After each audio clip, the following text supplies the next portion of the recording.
Good morning, everyone. We'll be starting in the next 5 minutes. Thank you.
Right then, good morning, everyone. Let's start with a modified quote from a popular movie.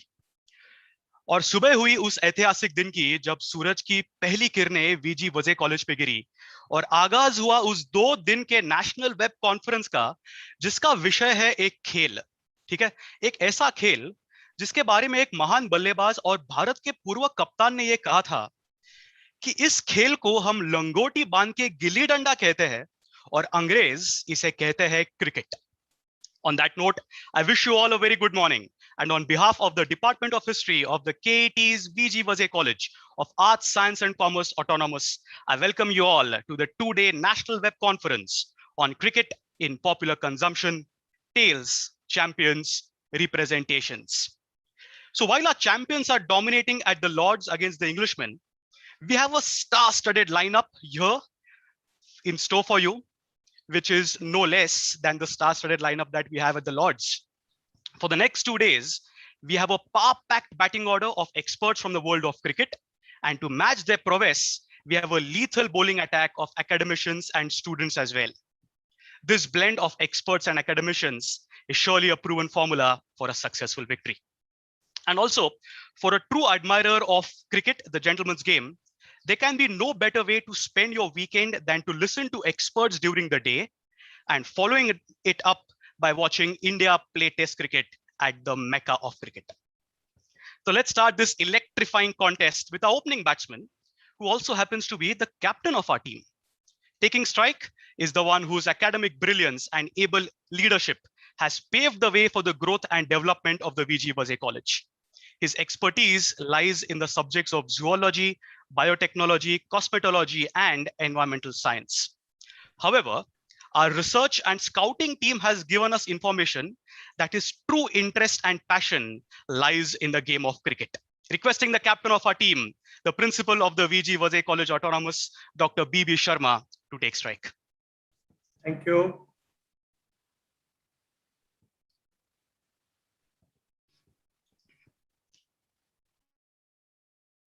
A very good morning to all. On behalf of Vinayak Ganesh Vaze College Autonomous, I welcome today's guest of honor, Mr. Ashutosh Gavarikar, a director, a screenwriter, actor, and producer.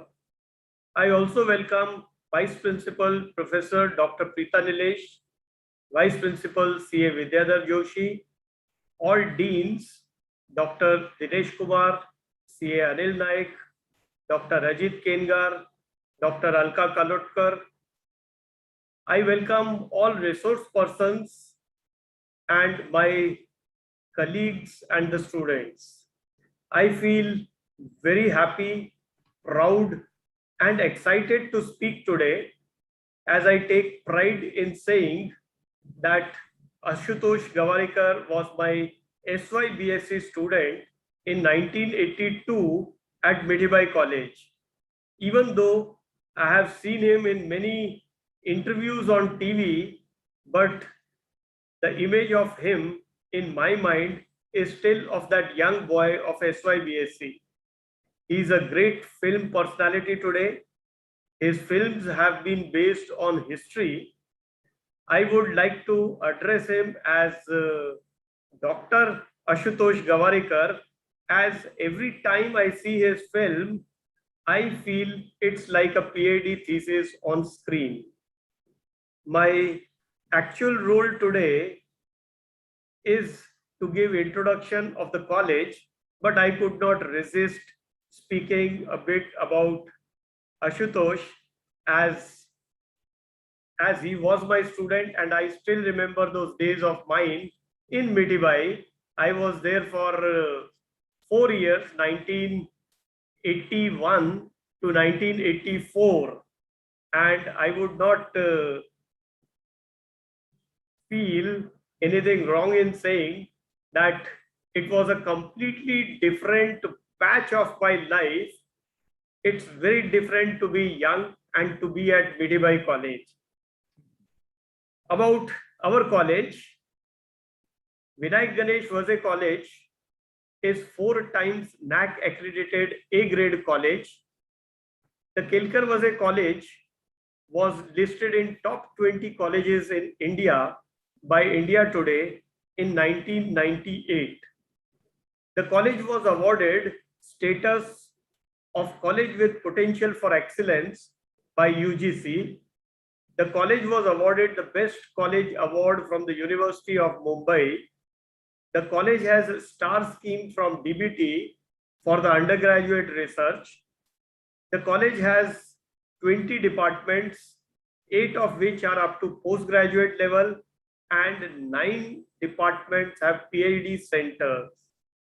The college has some very unusual courses like travel and tourism and a postgraduate diploma in perfumery and cosmetology management.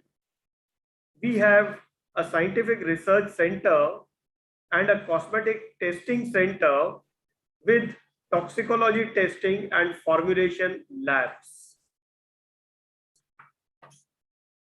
The college has GD Kelkar Skill Development Center and Finishing School with business lab, language lab, e-learning lab.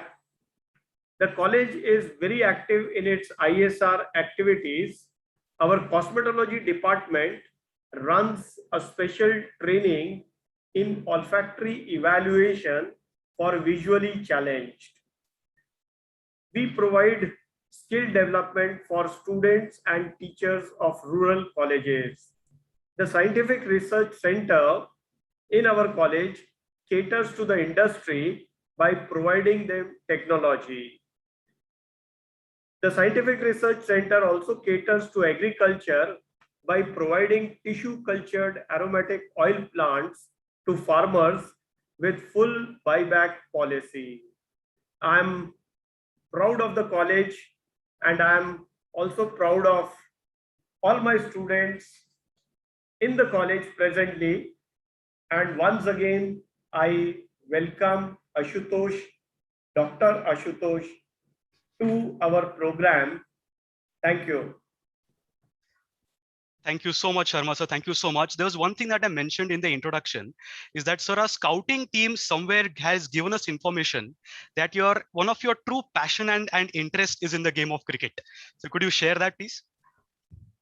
Well, as most of the small children are interested in cricket, like that, even I was very much interested in cricket. And even our flyer has that photograph of mine inaugurating the cricket matches in the college.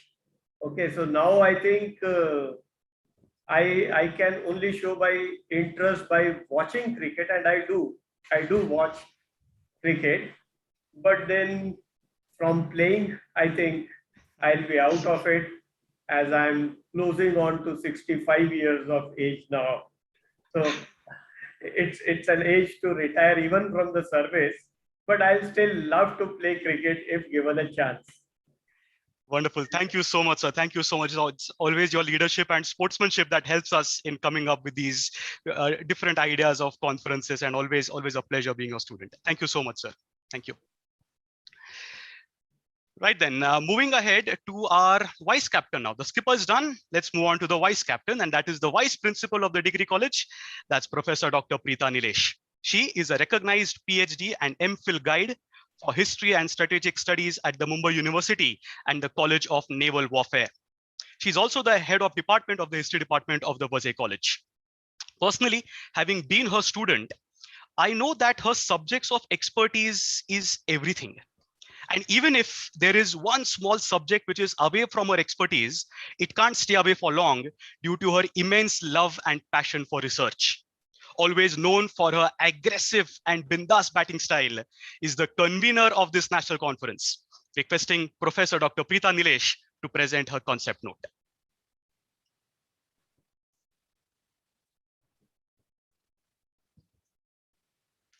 Thank you, Chaitanya. Good morning.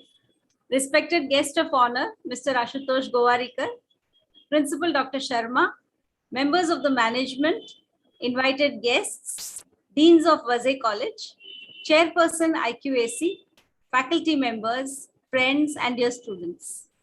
Cricket is an overwhelming feature of the Indian landscape today, a combat that has captured the Indian imagination decisively.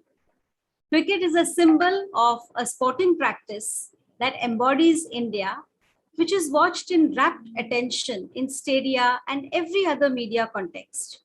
The stars of cricket are worshipped as much as their counterparts in the cinema. Cricket is thus an ideal location for catching nationwide attention and national fervor, since it offers all factions of India an experience of testing and trying their rendezvous with everything that is innovative and progressive. Cricket has something to offer every group and sector in India: the public and private sectors, technocrats, publicists, journalists, publishers, and the viewing public. Glamour, cosmopolitanism, competitiveness, stardom, bodily excitement, nationalist sentiment, individual and national fame are some of the adjectives that are linked with this sport. Cricket is a sport where the consumers and the producers share an excitement. At the cost of repeating the known, Bombay was the birthplace of cricket in India and continues to retain a plum position. Cricket was associated with clubs, an important social institution in British India. Like the Indian national movement, cricket also grew from an elite into a mass movement. In the 1840s, there were a number of Parsi clubs in Bombay, bridging the cultural tastes of the Indians and the English that sponsored cricket. Parsi teams toured England in the 1880s, and in 1888-89, the first English team toured India. Cricket has traveled from being a segregated sport in the 19th century, with Englishmen and Indians playing in opposite teams, to a sport when they played together. In the 70s and 80s, when nations struggled to stay in the picture prominently, India established itself as a world force in international cricket. Today, cricket is read, heard, seen, and is also being vernacularized. Cricket has bonded more than it has divided and brought recreation and competition. For us in the academia, cricket has various constructs, including manliness, laziness, paradigms of stamina and vigor, and also measures of intergroup conduct, pretentiousness, and an engagement with the religious and national identities. The religion of India, named cricket, thus has a historical, geographical, socio-economic, psychological, media-related, as well as commercial commitments. Today's webinar is the result of months of planning.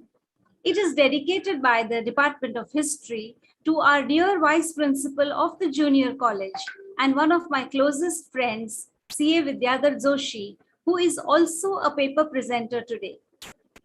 It is as much to honor our principal's love for the sport and a tribute to all the die-hard fans, faculty, and students alike. The most iconic film made so far on Indian cricket, Lagaan, a 2001 release, was directed by Ashutosh Gowarikar.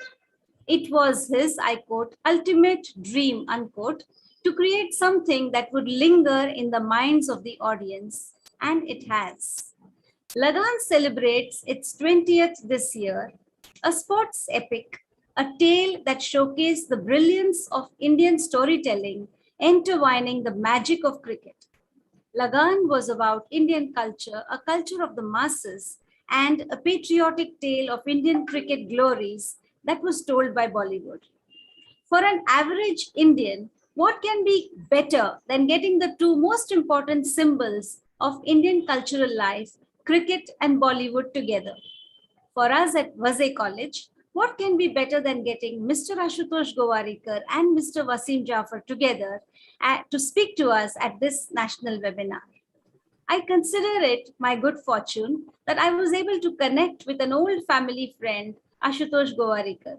We at Vaze College are indeed honored that Ashutosh has so graciously accepted our invitation to grace this occasion and inaugurate our webinar. I feel equally happy and proud that we will have with us tomorrow Mr. Wasim Jafar, who will inaugurate day 2 of the webinar. Mr. Jafar has been equally gracious, and in my interactions, inviting him for the webinar has been rather curious about our institution and also about autonomy. Having said this, let me quickly take you on to what we have for you in the next 2 days. While a conversation with Mr. Gowarikar and a personal narrative of experiences of Mr. Jafar is the given, The hero of the Vaze cricket story, CA Vidyadhar Joshi, who is a walking, talking cricket encyclopedia as much as he is of monetary and tax regulations, will share with us some magic figures that represent his deep research and analysis of the fourth innings in a test match and the challenges of batting on a wearing pitch. Print, radio, and television reinforce each other powerfully and create an environment in which cricket is played. It has always been my lament that there is no systematic study on the role of vernacular cricket commentary and discovering the changing trends of fans who are slowly allowing themselves to overcome language barriers and biases that permeate cricket commentary is a paper by Mr. Prasanna Sant, founder of Sports PR website and a sports commentator and voice-over artist. Describing the actions and providing colorful commentary for broadcasts of sporting events requires clarity and expression. To inform us about the impact of social media on cricket broadcasting, we have with us CEO and founder of a cricket website, Mr. Mikhail Vaswani. A good analyst is more than just a secretive character hiding behind a laptop. To engage us with the growing significance of analysis in cricket, we have with us Mr. Devraj Raut, who has played in the Mumbai Ranji Trophy team for 3 seasons and has a huge experience of being part of the BCCI. As we cricket spectators and fans become more and more greedy for the victory of India in matches at home and abroad, coaches and managers walk a tightrope. The dilemmas of a selector and a coach are huge. Examining the role of a coach in planning, selection, strategy in cricket is Nandan Phadnis, who has been a guru, a coach at various levels of the sport, including the ECB, the BCCI, and the England Legends team. Mr. Phadnis will present a paper on the role of a coach in cricket. It is undoubtedly works like biographies that provide a critical backdrop to the popularity of a sport. A cricket aficionado, an engineer turned author, who has to his credit 2 paper narratives, a biography and yet another that tells the story of India's spin quartet, Mr. Aditya Bhushan will take us into the journey of writing narratives, the trials and the tribulations. Quintessentially a masculine sport, cricket has a feminine presence as well. Is cricket all about the world of a man? How strong is the presence of a woman? To tell us more about this is Ms. Snehal Pradhan, cricketer who has played in 6 women's one-day internationals and 4 T20 internationals for India. Today, she is a freelance sports journalist, broadcaster, and YouTuber. Undoubtedly, among the very few women sports physicians in the country is Ms. Anuja Dalvi, who is a physiotherapist and caters to important cricket names that we are ever so familiar with. Her presentation will discuss the nature of her work, her schedules, and her patients, which will be very interesting to our aspiring paramedics here and to the audience at large. Exploring the Indian fandom of cricket in Bollywood is our young faculty member from the Mass Media Department, Ms. Ashwati Anil Kumar, who will give us a clean sweep of the relationship between cricket and Bollywood across history. The laws of cricket is a code that specifies the rule of the game worldwide. The earliest known code was drafted in the year 1744. Discussing sport laws pertinent to cricket is our proud alumnus and advocate, Ms. Shruti Shiddaye, in her paper titled Law Before Wicket. Investigating the toils, struggles, and broken dreams of cricket aspirants and attempting to understand how they cope is the head of our psychology department and IQAC coordinator, Dr. Neeta Mehta. While the days of princely patronage to cricket are almost done, cricket players have themselves become patrons today. Detailing for us brand endorsement by cricketers and giving us an eye view of consumer perceptions are 2 young ladies who teach the mantras of advertising and marketing, Ms. Amruta Khanolkar and Ms. Shilpa Kulkarni. That's as much for breaking the glass ceiling about the world of sport, I guess, world of cricket in particular. Box cricket or indoor cricket is a variant of cricket that shares many basic concepts with the original game, but with condiments that enhance engagement and enjoyment. A brilliant student of final year economics at Vaze College, Mr. Charvak Naik, a cricket player and anchor of the sport, will examine the joys and sorrows of box cricket, while another student, a student of English literature, Mr. Vignesh Kharge, will delve into the revolutionizing and transformation of cricket with the growing popularity of indoor academies and stadiums. Himself a proud owner of such a facility, who could tell us the inside story better? The valedictory of the webinar will be presented by Mr. Rajendra Lele, who has played a significant role in the recruitment of sportspersons to a public sector undertaking. He will be guiding prospective sportspersons for the same. I am hugely indebted to two of my illustrious students and colleagues of today, Mr. Chaitanya Sant, who is also our host for helping and liaising with resource persons, and Ms. Ashwati Anil Kumar for all the technical support. All the creatives that you have been engaged with are her artistic endeavors. I am also grateful to my students, Mithil, Atharva, Nidhi, and Tanvi for their support in the organization of the conference details. I must also share that this webinar was the result of a photograph that once was sent to me by Principal Dr. Sharma, where he is seen playing cricket on the college ground, which is an integral feature of our brochure today. Thank you, sir, for that picture that got me thinking of how it could be best put into use. I hope we have a very fruitful technical session and 2 days of cricketlicious learning, discussion, and enjoyment. Thank you, and over to you, Chaitanya, for continuing with the program. Thank you so much, ma'am. What a story that was. And when we have such impactful leaders, you expect only the best from the rest. Right then, it's time now to welcome our guest of honor, who is going to be in conversation with Professor Dr. Preeta Nilesh. Our guest of honor today is a movie director, a screenwriter, an actor, and a producer. He began his innings in movies in 1984 as an actor in Holi. Later, he featured in movies like Naam, Kabhi Ha Kabhi Na, to name a few. However, eventually, he found the good length spot in direction. He became a director with Pehla Nasha in 1993 and later helmed the director's hat with successful and popular movies like Swades, Jodha Akbar, What's Your Rashi, Khele Hum Ji Jaan Se, Mohenjo-daro, and Panipat. He was also the central character in the Marathi comedy drama Ventilator. His association with cricket is very unique and interesting. We have seen him as the rogue captain of a college cricket team involved in unfair practices to win the match. His team, however, suffered defeat as the opponents were being helped by a spirit. Quite a chamatkar that was. Almost 10 years later, he created and was responsible for the first ever Indian cricket team in popular culture to defeat the British in their own game. The director of Lagaan, a movie, a masterpiece, an epic story revolving around the game of cricket. A movie which of course was nominated at the Academy Awards and was only the third Indian movie to be nominated at the Oscars. Lagaan, also in the year 2001, won the National Award, and the National Award that it received, the citation of the National Award states, for showing the victory of the human spirit in the face of oppression and for the creative use of a cricket game as a metaphor for both colonization and nationalism.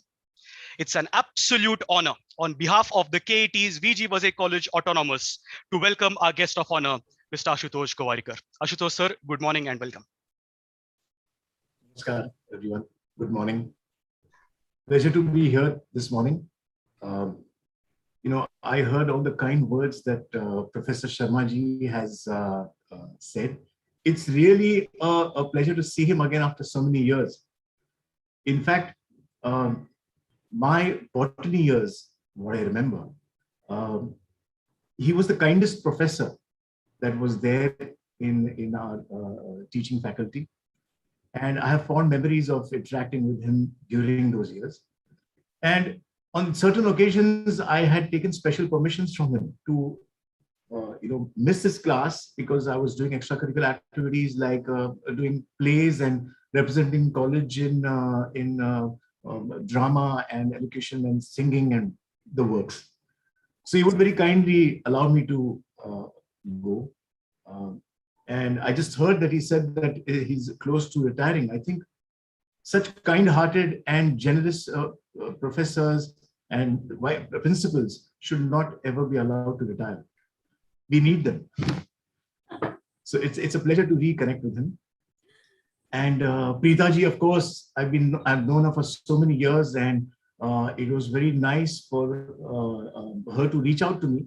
I usually am not a very frequent visitor on virtual platforms, but this was special because of her involvement and Sharmaji, Dr. Sharma, and of course Vaze College. I've been aware of Vaze College's accomplishments, and there are the courses that he mentioned are really rare ones. I can't think of any other college that has these kind of verticals. So it's great to be here. So a warm welcome to everyone, faculty, students, professors, all of you. Right. Thank you for those very kind words, Ashutosh. So let me begin some very pertinent and important questions with you. And as a representative of the history department, my question to you is obviously going to be that while history is a very feared subject and a subject that raises eyebrows, like if you tell people I'm a graduate or a postgraduate in history, it really gives that, the looks from people. And here you are, who is fascinated by the subject, but at the same time, you studied science in college. So, so I see this kind of dichotomy. So what causes you to be engaged with history ever since you began your film journey? Well, you're right, actually. In fact, during my academic years, I was not so much into history, though I had read Raja Chhatrapati Shivaji Maharaj and the novel of it when I was very young. But still, I was not deeply into history. It only occurred when I wrote the script of Lagaan.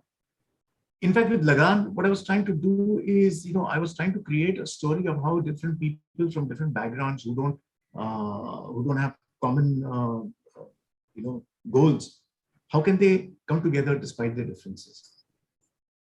Now, when I did that, I also realized that in our personal lives, we are often told when we, in our growing up years, that learn from your past, learn from your past mistakes.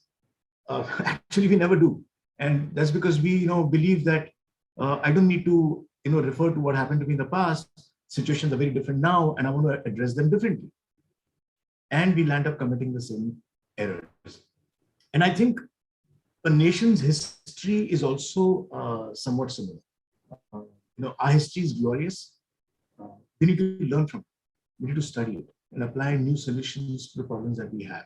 So when I was trying to think of how these different people from different backgrounds are going to come together, I realized that why not have them fight a common enemy of our modern India, which is the biggest oppressor that we had, which is the British Raj. And then things fell into place of how cricket can be the game, because I definitely wanted to make a film which was showcasing non-violence. And so the battle was not with a rifle or a spear; it was with a bat and a ball. So things fell into place, and that's in my research I started looking at history in a new light, and the rest followed. Since you have used the word research, that is the other thing that really interested me, because I have watched and heard very carefully to some of the interviews that you have given in the past, and where you have consistently mentioned that you like to do your own research before you get into the story. And so what, according to you, is the edge that you have when you collect what historians or researchers call primary information, rather than depend on people to narrate to you? What is the edge that you have? I think research is such an aspect that, every detail that is mentioned in any of the books, it can be history, it can be archaeology or science, all the small little points, which as a filmmaker that I want to express, can only be noticed by me because I'm having the entire, I'm envisioning the script, which a research team necessarily might not be doing.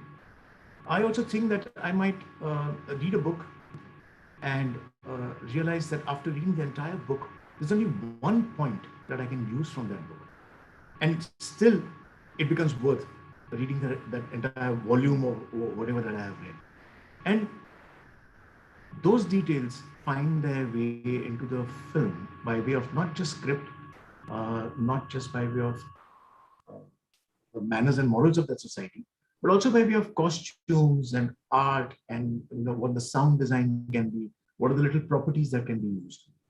Now, I must tell you that this is research which is on my level.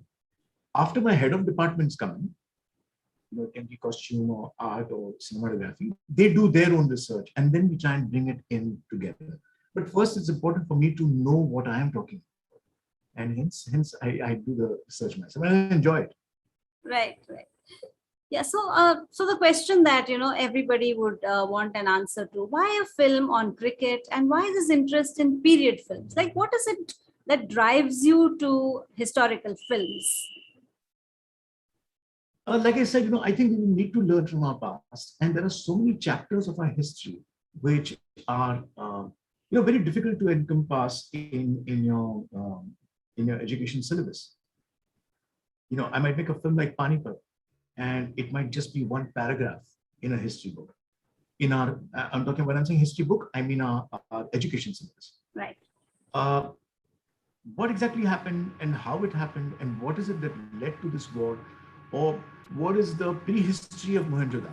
Because prehistory is something which there is nothing written about it at all. You have to only depend on archaeology, and you have to depend on archaeologists. What could that world have been? And what were the circumstances that led to that entire civilization, dying out? All these kind of things and chapters of history fascinate me. I also feel that it interests me to tell a story which can also have a message. I mean, you must get entertained when you're in the theater hall for those 2 hours or 3 hours. Get entertained. But when you go home, the film should come back to you. The story should come back to you. There are certain residual images from the film that should remain with you, some thought processes. Because I feel it should be a combination of both.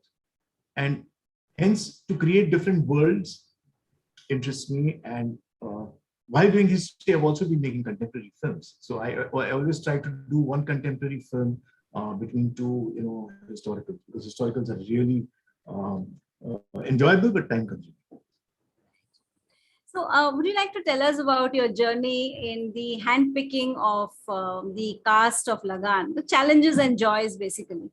Because yeah, that was quite a task. Actually, when I finished with the script and when I assessed it at about if I shoot it, what must be the steps I must take with regards to casting, I put 2 conditions on myself.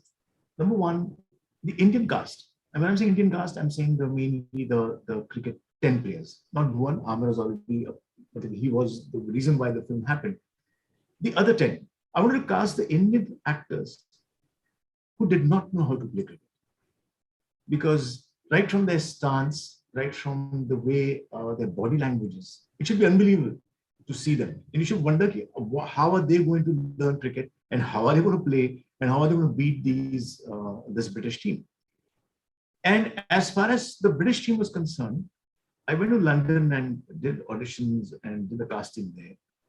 My one-line instruction to the casting team was that I need cricketers who can also act, not actors who can play cricket. And because I wanted them to be really stylish players, when they take a stance or when they look around, they take the crease or they, come to bowl, they should look like, oh my God, this is a really tough team. What this Bhuvan's team is pitted against. So I succeeded there, but therein came certain problems when I was filming. When I actually wanted the Indian cricket team, the Champani cricket team to perform, it was very difficult to get them to perform because they were not players. So it would take a lot more time to shoot and, make them look like, oh my God, they are so amazingly, performing. And for the British team, the Russell's 11, I had to, try and do some kind of an actors workshop and things to make them perform as actors because they were very good on the pitch. So those kind of balances happen. But I'm glad I made those choices because, you can somewhere see the imbalance between the two teams. And that makes it more exciting and challenging. But then wasn't that a risk? No, it wasn't a risk because the actors in the Indian team, the Jambanay team, I keep saying Indian team, the Jambanay team were really very strong actors. And they were actors from theater, they were actors from NSD, there were actors from, some actors who had worked with me in my previous films.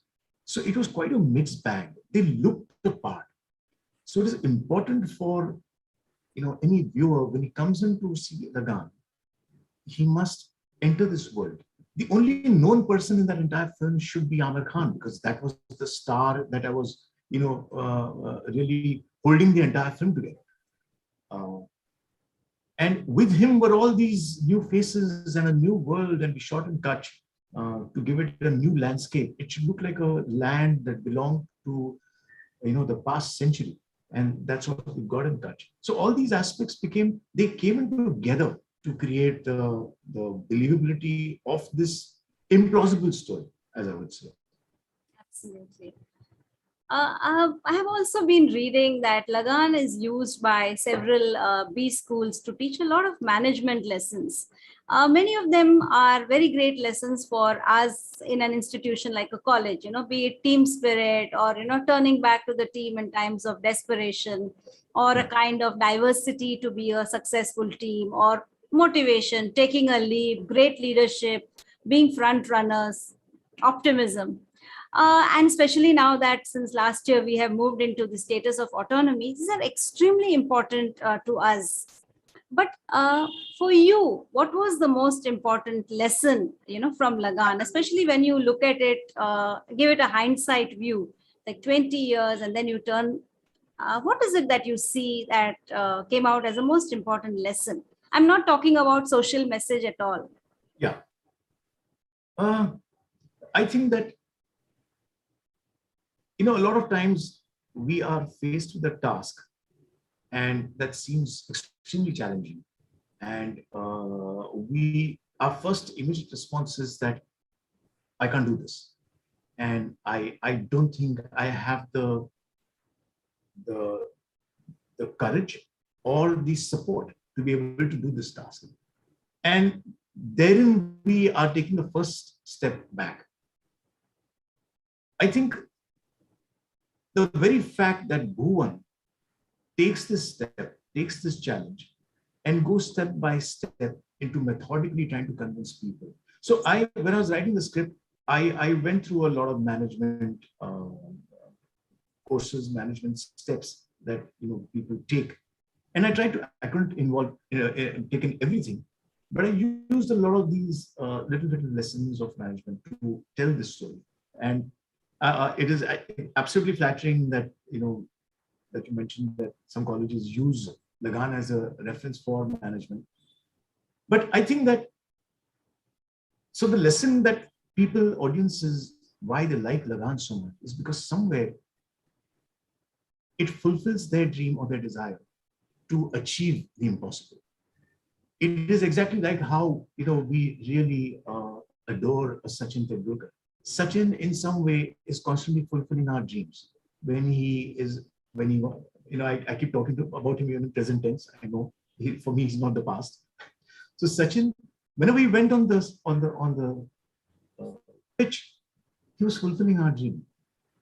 So somewhere Lagaan as an entire, in totality, yes, it is a movie, but it's somewhere we are the Bhuvans there, and it's a task that we want to achieve.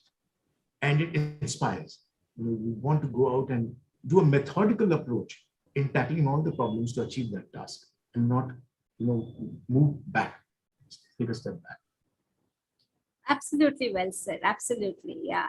We can really, look at it as a very positive film for all of us and a lot of lessons for us. Let me take you a little away from Lagaan, Ashutosh, to OTT. So it is said that OTT has caused a huge disruption of the entertainment sector. Okay, it has got affordable and accessible, kind of movie experiences to the audience, undoubtedly. Yeah. But it has put a pressure on the film industry. How do you think OTT will impact period films? And what are the positives and the negatives of the OTT? Okay. No, I really welcome OTT as a platform, as a form, as a format, with great joy. I don't think that we are having a fear about it. Because see, when Doordarshan started, when television started, the first thing that I'm talking about 70s, the first fear that everyone had is, oh my God, what's going to happen to cinema? Because now movies are going to suffer because people are going to get entertainment in their homes. Well, television emerged on its own and became a new form. When video came in, people thought, oh my God, the video, wave is here now, where you have films on demand, where you can just buy a video cassette and see the film at home. No one's going to come to the cinemas. But it, found its own place. Similarly, OTT is a new format. Look at it as a new form, where what you cannot tell on television, stories that you can't do on TV, or stories that you can't tell in cinema, can be told on OTT. Let me explain. On television, we are catering mainly to the family audiences. In fact, within the family audiences, the housewife, because it's mainly catering to them on a larger, broad stroke, I'm saying. So the stories have to be very small. That will be 20 minutes. That's the duration that people have found as a sweet spot. And I'm not talking about reality TV here. Right. When we look at cinema, it has its 2.5 hour format, which I have usually not adhered to because my films have been long. OTT, you can tell a story in a format of 8 episodes, and a story that cannot be told on TV, cannot be told in cinema, finds its place here. There you have a little bit more liberty, you have more characterization, you have more story development, and more engagement with an audience. So I think it's a form that is very, very much in its nascent stage, and we are still discovering it, developing it. A lot of Indian filmmakers have already, cracked the code and doing some great stuff on OTT. So it's not a threat at all. In fact, it's a new welcome format. That's very positive. Yeah, that's great. Let me just take you to the sports stories now. So, do you really think we are scratching the surface with sports stories? What is the kind of potential that exists for sports stories? And has it also occurred to you that there is a slow shift in the nation, shifting to other sports, with cricket having dominated the space for all these years? Do Yeah. you think that is happening? Yeah, it is. But actually, if I, Lagaan in a way made a sport come on screen alive for the first time. It's like watching a match on screen of which you already know the end, but still you want to enjoy watching. Now, that is because you are enjoying the sport and you're enjoying the application of the sport with all these characters. So since then, even I feel Chak De India, which is on hockey, or all the films on football and badminton, which was recently, there's a film on kabaddi that's come out. Athletics have always been there, boxing, wrestling. So these are the very common popular sports which have already been done because of that, because the code has been cracked of how to tell that story. And what I hear is right now films are coming up on chess, ladies cricket, Olympic rifle shooting, and I'm sure the day is not far when we'll have something on the javelin throw. In fact, I have produced a film on snooker, which is now ready for release and probably will come out by this year. And that's again a very different kind of sport. which is being brought to the screen. But you're right, the sports genre definitely has opened up. But it will become important to see how the sportsman or how the sportswoman is, how they have achieved their success. That will always be the main interesting point in the sport, not the sport itself. Right. So even Lagaan, I like to call it a drama which is also about cricket. Chak De India is also about hockey. It's actually about the team of the women who, how they work against all odds to achieve this success. So I think sports will stay interesting as far as the story about the people who achieved it is interesting. And so biographies as well as biopics, are of very great interest to the academia, especially those like us who are students of history. So if a biopic has to be made of a sports star, what according to you should be the real criteria?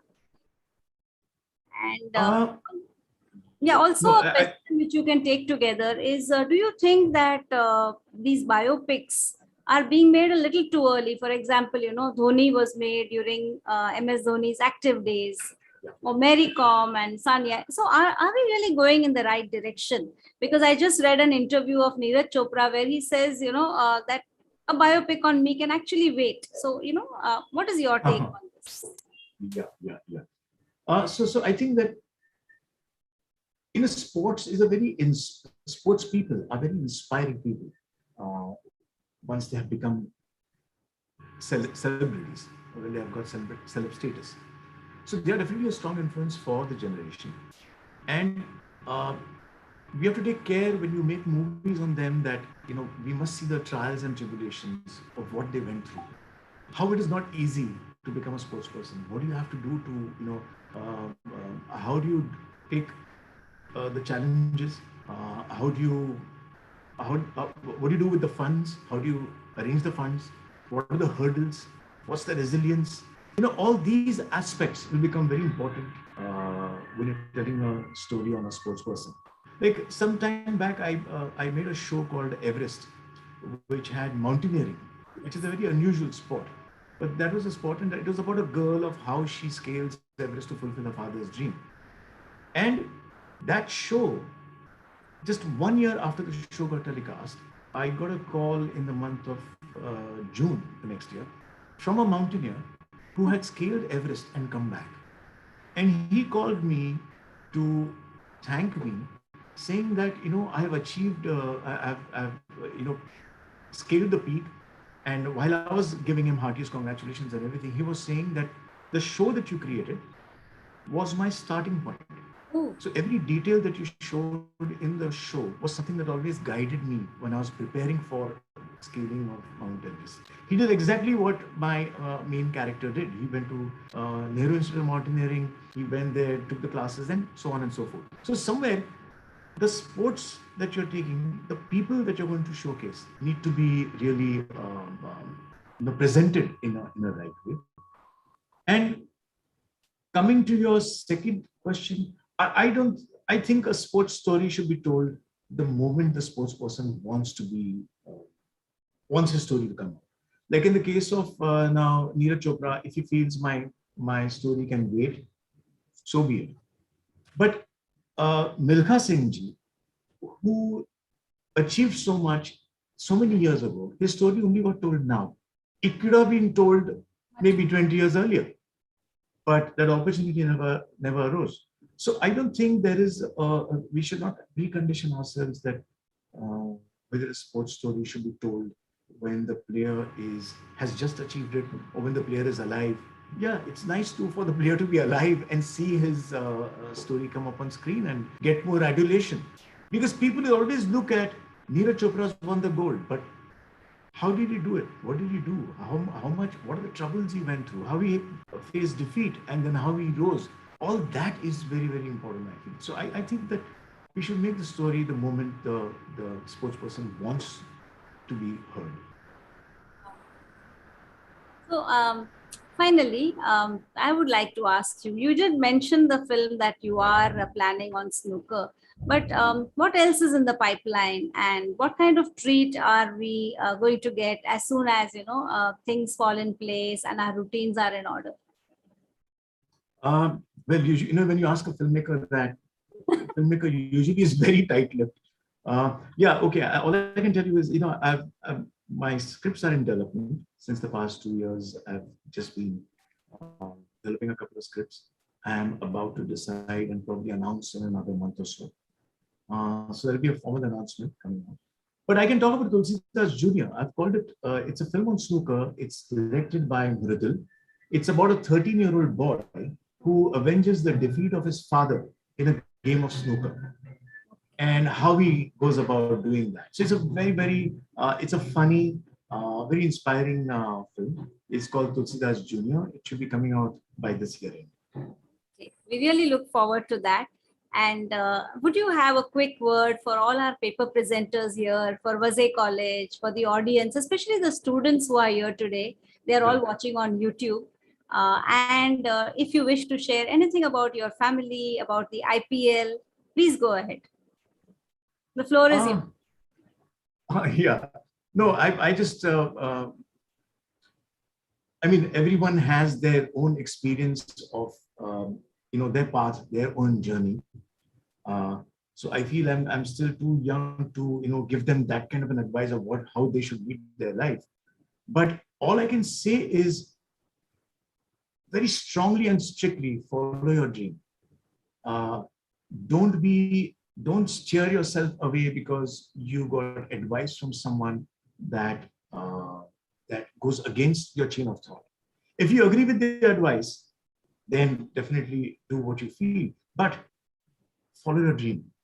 And if it's a flighted dream, do follow it strong, assess all the hurdles, the challenges, and I think you'll achieve it. Quite simply because regret is not a very good feeling.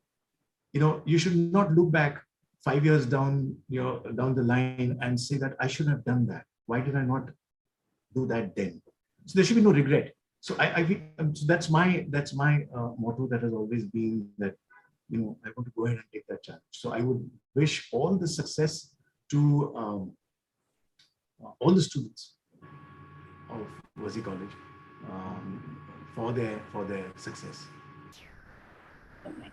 Thank you so much for engaging with us in this conversation, and particularly I feel really, really honored that you accepted our invitation and spent so much time with us.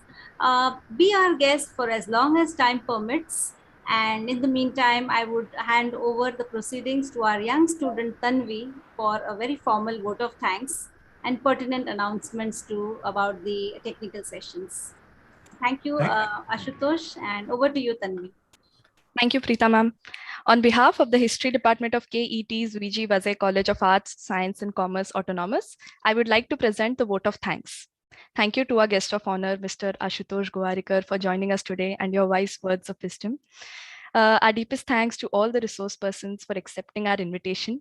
We thank the members of the management. We express our gratitude to Principal Dr. B.B. Sharma, who always supports our ideas and encourages us to work on them. Our sincere gratitude to the members of the faculty. We appreciate the efforts of the organizing team and thank them for the same. Lastly, we thank the students and participants for joining us. We also thank Mr. Wasim Zafar for accepting our invitation for day 2. Now we will be beginning with the technical session, and I request Mr. Chaitanya Sant to take over. Thank you so much, Tanvi. Thank you so much, Ashutosh sir, for gracing us with your presence and as Tanvi said, wise words of wisdom. As you know, as far as Test cricket is concerned, whenever we start a match, we always have a group photo of all the players along with the guests, along with the officials as well. So can I request all our speakers here on Zoom, if you can just switch on your cameras and we can have a nice photo, and the camera person here is going to be me with the screenshot. So if you can have everyone here, we can have a nice team photo of all the speakers along with our guest of honor. Yes. That should become a nice team photo. Wonderful. Thank you so much. Thank you so much, Thank everyone. you. Thank you so much, Ashutosh sir. Thank you so much. And now we'll go ahead with the technical sessions. We'll start day one. The toss is done. The pitch is ready. Let's go ahead with day one of our two-day National Web Conference. Handing over to Mr. Mithil Panse.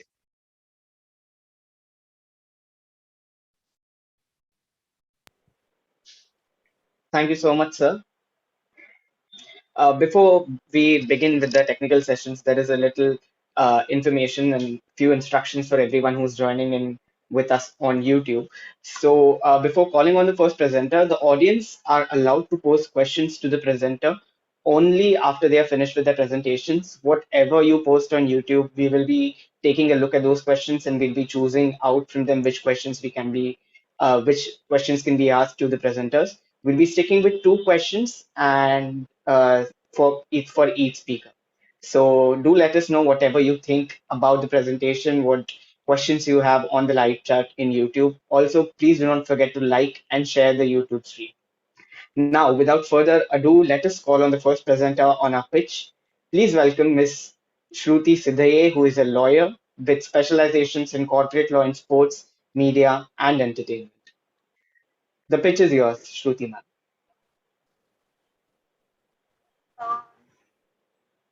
Thanks, Mithil. I need permission to start my video.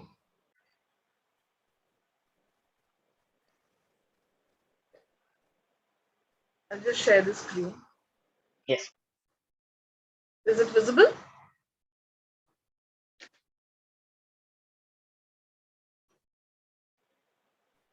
Yes, it is.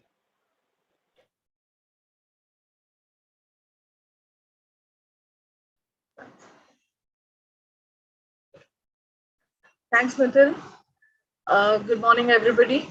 Thank you for the wonderful introduction. It's an absolute honor to be a contributor to this national webinar on cricket and be a part of such an illustrious panel.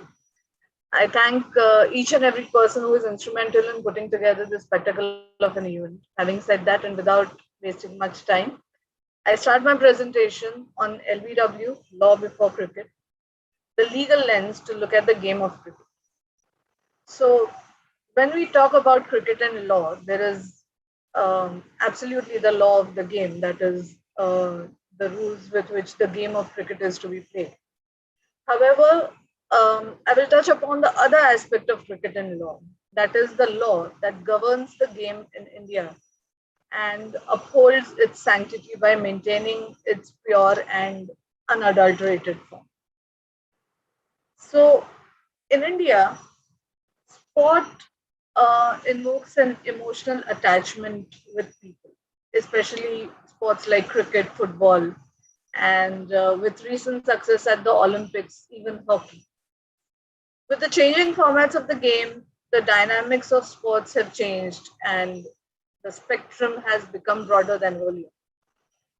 The commercialization of sports has introduced many evil practices in the realm, such as there's doping, unfair competitive practices, match fixing, spot fixing, broadcasting issues, privacy issues, betting, etc.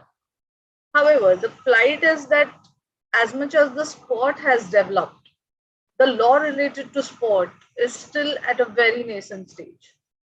And due to the lack of legislation, that is, due to the lack of written law with regards to the sport, we all have to rely heavily on the interpretation of existing statutes and the precedents set by the court. As we talk about the court precedents and interpretations of law, a very important landmark judgment comes to court. That is Zee Telethons versus Union of India. This is, you can say that this is the Magna Carta when it comes to the law related to sport. So under this case, BCCI once abruptly terminated its contract with Zee Telethons, which was signed for the purpose of broadcast of test matches. So Zee Telethons filed a writ petition in the Supreme Court against the violation of its rights.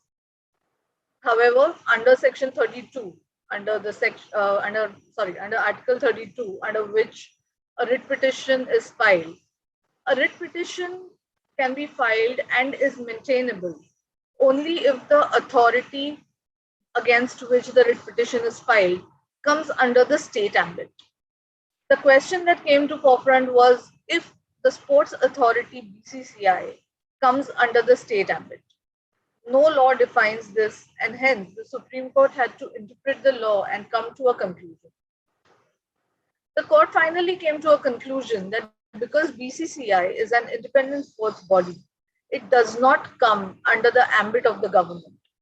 But since it discharges public function like the state, it is answerable to all the general standards that are applicable to a judicial review. It is important to know that though sports federations like BCCI are not included under the ambit of state, they still discharge public functions. Hence, for the kind of irregularities, they can be dragged in court for discharging public functions. Similarly, after the setting up of the LODA committee by the Supreme Court, the LODA committee is known as the pathway of regulations and functions for all sports federations in India, including the BCCI. It sets up norms for functioning of the BCCI, its members, appointments, administration of the body, and the fairness and reasonability to be maintained by the board while discharging its duties. Along with the Zee Elephant's judgment, the Supreme Court has time and again intervened and gave landmark judgments with regards to the national sports broadcasting rights, sports data, sports news, ambush marketing in sports, etc. Now, having spoken about the landmark judgments and precedents of the court, now we will move to some actual acts in the game of cricket, which might constitute as a crime or as an unfair practice, and if they can be dealt with the help of Indian laws, and how. The most essential part of sports attraction or attraction towards sport is the uncertainty of the outcome of the game. And this has led to the emergence and thriving of betting in the game of cricket. Sports betting is a form of gambling that involves placing a wager or a bet on the outcome of a sporting event. Betting is obviously illegal in India, except for betting on a horse race. But despite this, huge amounts of monies are churned in the betting industry related to cricket. According to a report by All India Gaming Federation, the Indian Exchequer loses almost about 2 lakh crores of Indian rupees each year due to illegal betting on cricket. In India, betting is considered illegal based on the current government position on gambling in general. So whenever money is put at stake and the rest is left to luck, it is termed as gambling activity. So gambling per se is illegal as it does not involve any skill and is explicitly prohibited by the Public Gambling Act. Gambling is further considered illegal when it's made a business to earn profit or commission. However, Section 12 of the Public Gambling Act makes the purview of the gambling activities very clear. According to this section, the provisions of the Act shall not apply to any game of mere skill wherever played. The test of determining if a game is gambling is whether the dominant element of such gambling is it a chance or is it a skill. Owing to the lack of adequate and strong legislation to combat the gambling activities and with the advent of technology, the ground for gambling has shifted from offline gambling to online gambling. And as we speak, as the internet is still evolving, the laws will take some time catching up with this. The Indian legislature prohibits gambling in general, and the same has been construed with regard to gambling on the internet. However, the Indian government has, as of date, not implemented any specific law to deal with the issues of internet gambling. Although there are no laws that bar internet gambling in specific, The official government stance is that existing laws governing gambling offline is sufficient enough to curb internet gambling as well. Besides, attempts at banning online gambling present technological and legal problems that the Indian government is very well not equipped to counter. This is mainly for the reason that tracking and locating internet gambling activities has become a very difficult task, and exercising jurisdiction over these operations has been equally strenuous. But most gambling sites are situated offshore, which is outside the jurisdiction of Indian courts. And that is the reason that enforcement of punishment, which is awarded by Indian authorities, has become difficult. However, it is not impossible. On similar lines, very recently, Supreme Court has held that the fantasy gaming platform Dream 11 is a game of skill and not a game of chance. So it can be seen that success in Dream 11's fantasy sport depends upon users' exercise of skill based on superior knowledge, judgment, attention, and the result thereof is not dependent on the winning or losing of a particular team in the real world on any particular day. And that is the reason that despite having stringent or despite having not so stringent laws when it comes to betting, something like a Dream 11 can still function very well within the limits of Indian laws. Another problem of the cricket world that has brought disregard to the world of cricket is match fixing. Betting and match fixing are two different terms, and but however, very frequently we often use them synonymously. But betting is essentially a form of gambling, and sports betting is done on the outcome of sporting events. Such bets do possess only two possible outcomes: either you win the bet or you lose it. While match fixing means predetermining the result of a game through corrupt means by violating the rules of the game and often the law of the land. Match fixing is an instance where a player or an official directly or indirectly does an undue favor to somebody or himself by harming the basic spirit of the game. Nowhere in Indian laws betting or match fixing is defined. However, as per a CBI report on the match fixing, it classifies the acts which I'm going to tell you. These acts constitute match fixing. One is where the player or group of players get monetary offerings to underperform in a game, where a player himself or herself bets in such a way that would naturally make him underperform than their abilities, where a player gives certain information like team composition, team formation, pitch conditions to a bookie or a bookie syndicate that would affect the result of the game, where the curators and groundsmen are bribed to prepare a pitch in a way which suits the bettors. And lastly, where a current or former player is contacted by the bookie and they are tried to influence other players to get involved in fixing. Now, most of the instances of match fixing are dealt with under the Indian Penal Code, Section 415, that is cheating. However, prosecution under 415 calls for some really strong evidence. Additionally, to constitute cheating, the act must constitute of wrongful loss and wrongful gain. So while in the act of match fixing, the wrongful gain is by the player, the spectator in reality does not really face a wrongful loss. And this is what makes it difficult to bring match fixing under the purview of Section 415 of the Indian Penal Code.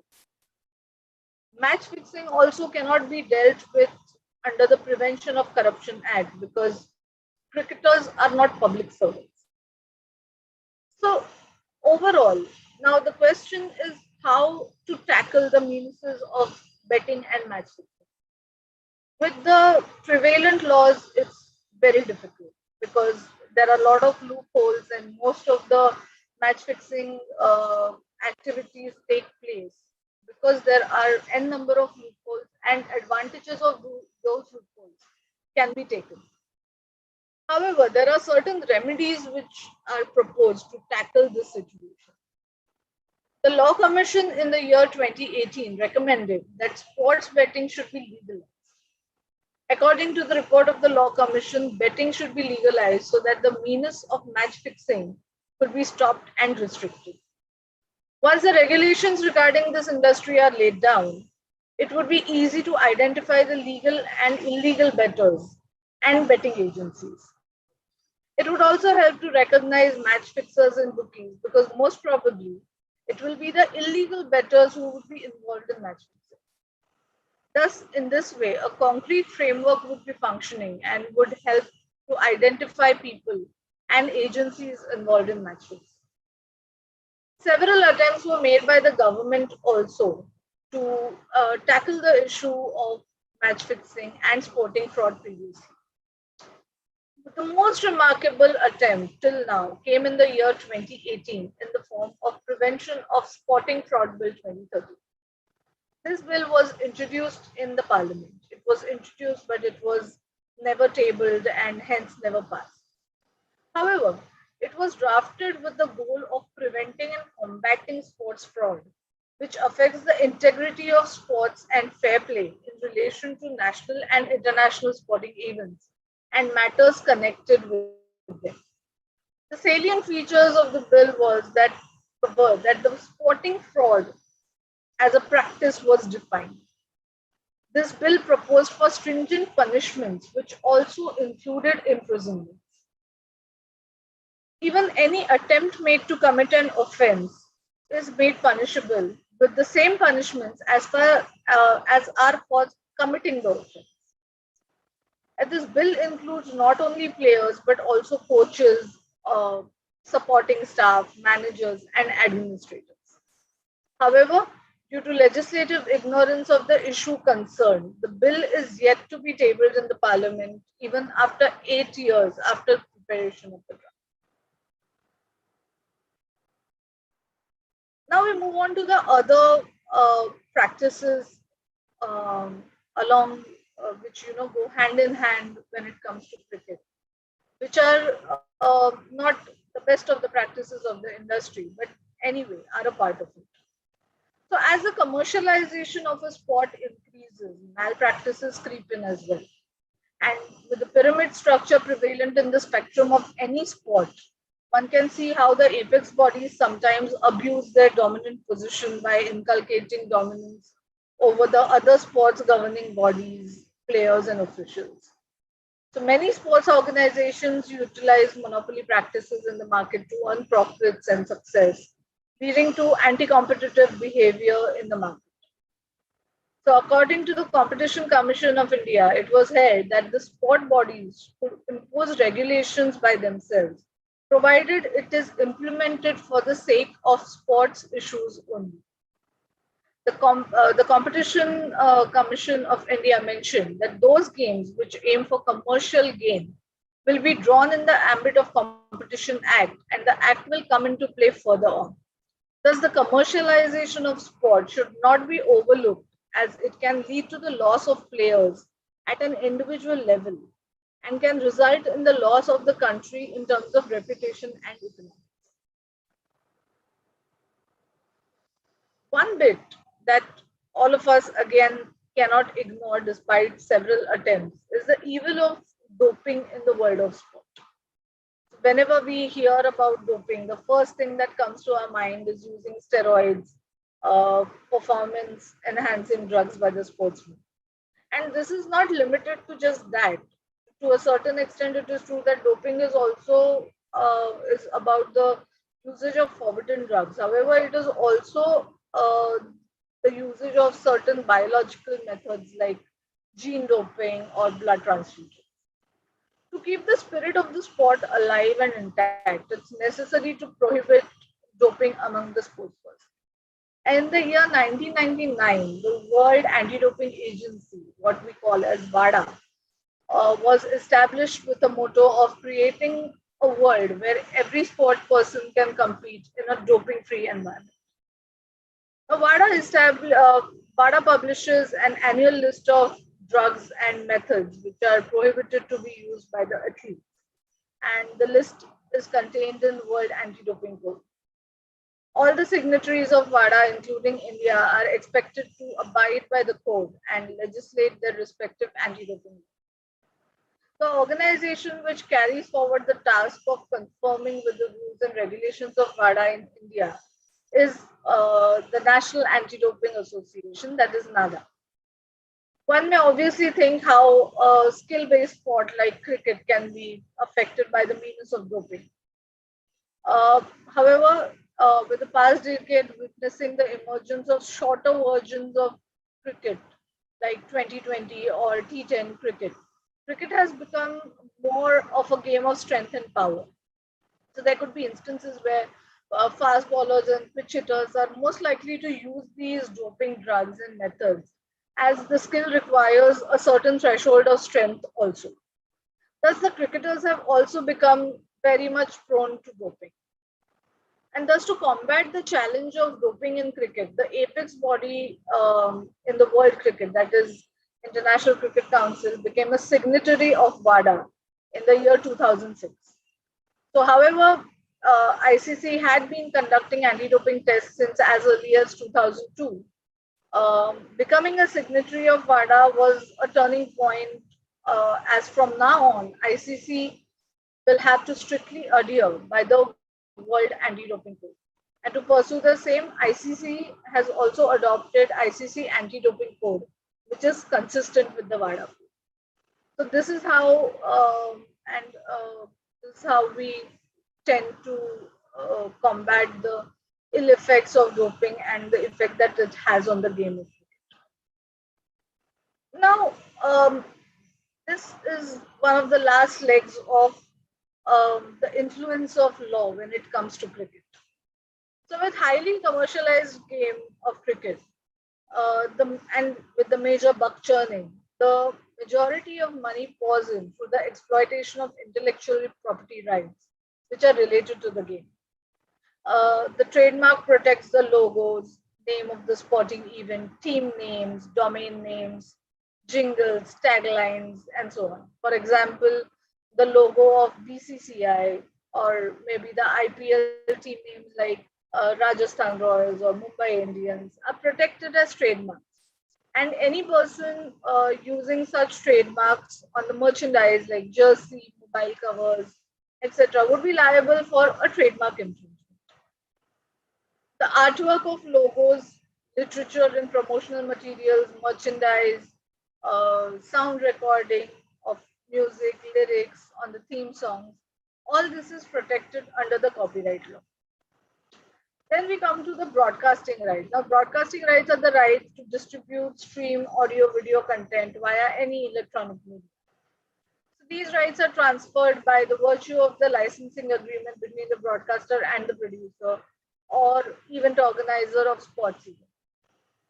Publicity and personality rights of the athletes is another acquired identity and fame, which could be denoted by various traits like name, signature, image, voice likeliness, gestures, etc. All these traits constitute as personality traits that prevents the unauthorized use of their name, likeness, or other personal attributes. It is a right to exploit the commercial and the economic value of the name and fame of a cricketer. Further, protection of designs is also important as it makes product more appealing than that helps in commercialization, making the product more marketable. So brands often invest large sums of money with the change in consumer tastes and mindsets. Also, it helps make the technology more stylish, encouraging people to participate and introduce more creativity in the normal sportswear. So registering of designs also helps the businesses and business entities to defend themselves against the imitators and counterfeiters. An intellectual property right can be commercialized in either of the two ways. One is either by licensing it, and another is by way of assignment. So patents and designs can be exploited only after the owner inventor gets registration, whereas exploitation of trademark and copyright a registered proprietor or owner can grant licensing agreement or can come into an assignment agreement with the interested party as per the terms of the use and period of use.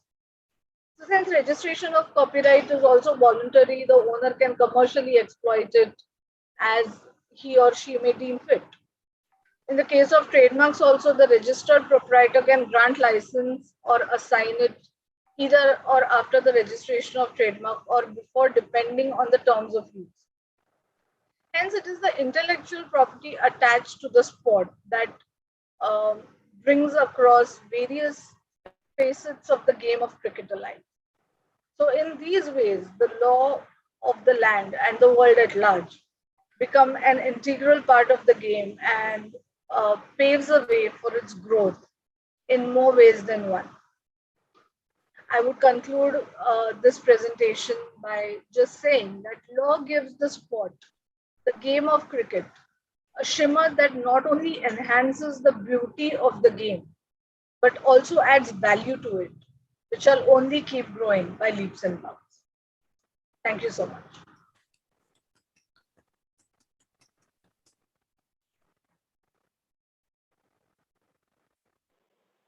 Thank you very much, ma'am. That was a very, very insightful presentation and a very thoroughly planned paper, obviously. So, before bidding you goodbye, we have a few questions on YouTube. I'll just be picking Sure. one out of that, and I'll be asking.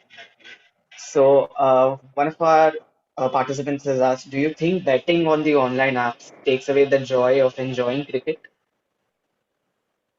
Um, See, to each his own. I mean, it all depends on how the person putting the online uh, or using the online betting platform looks at it.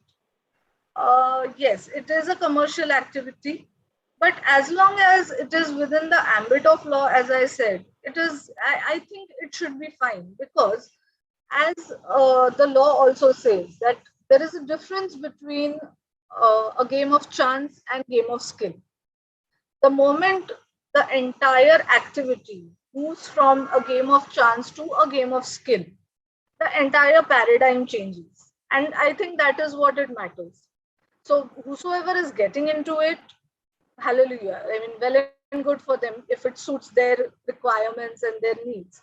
Because there are some people who may not be really interested in the sport the way the others are. They might look at it from a commercial angle. They want to make some buck out of it.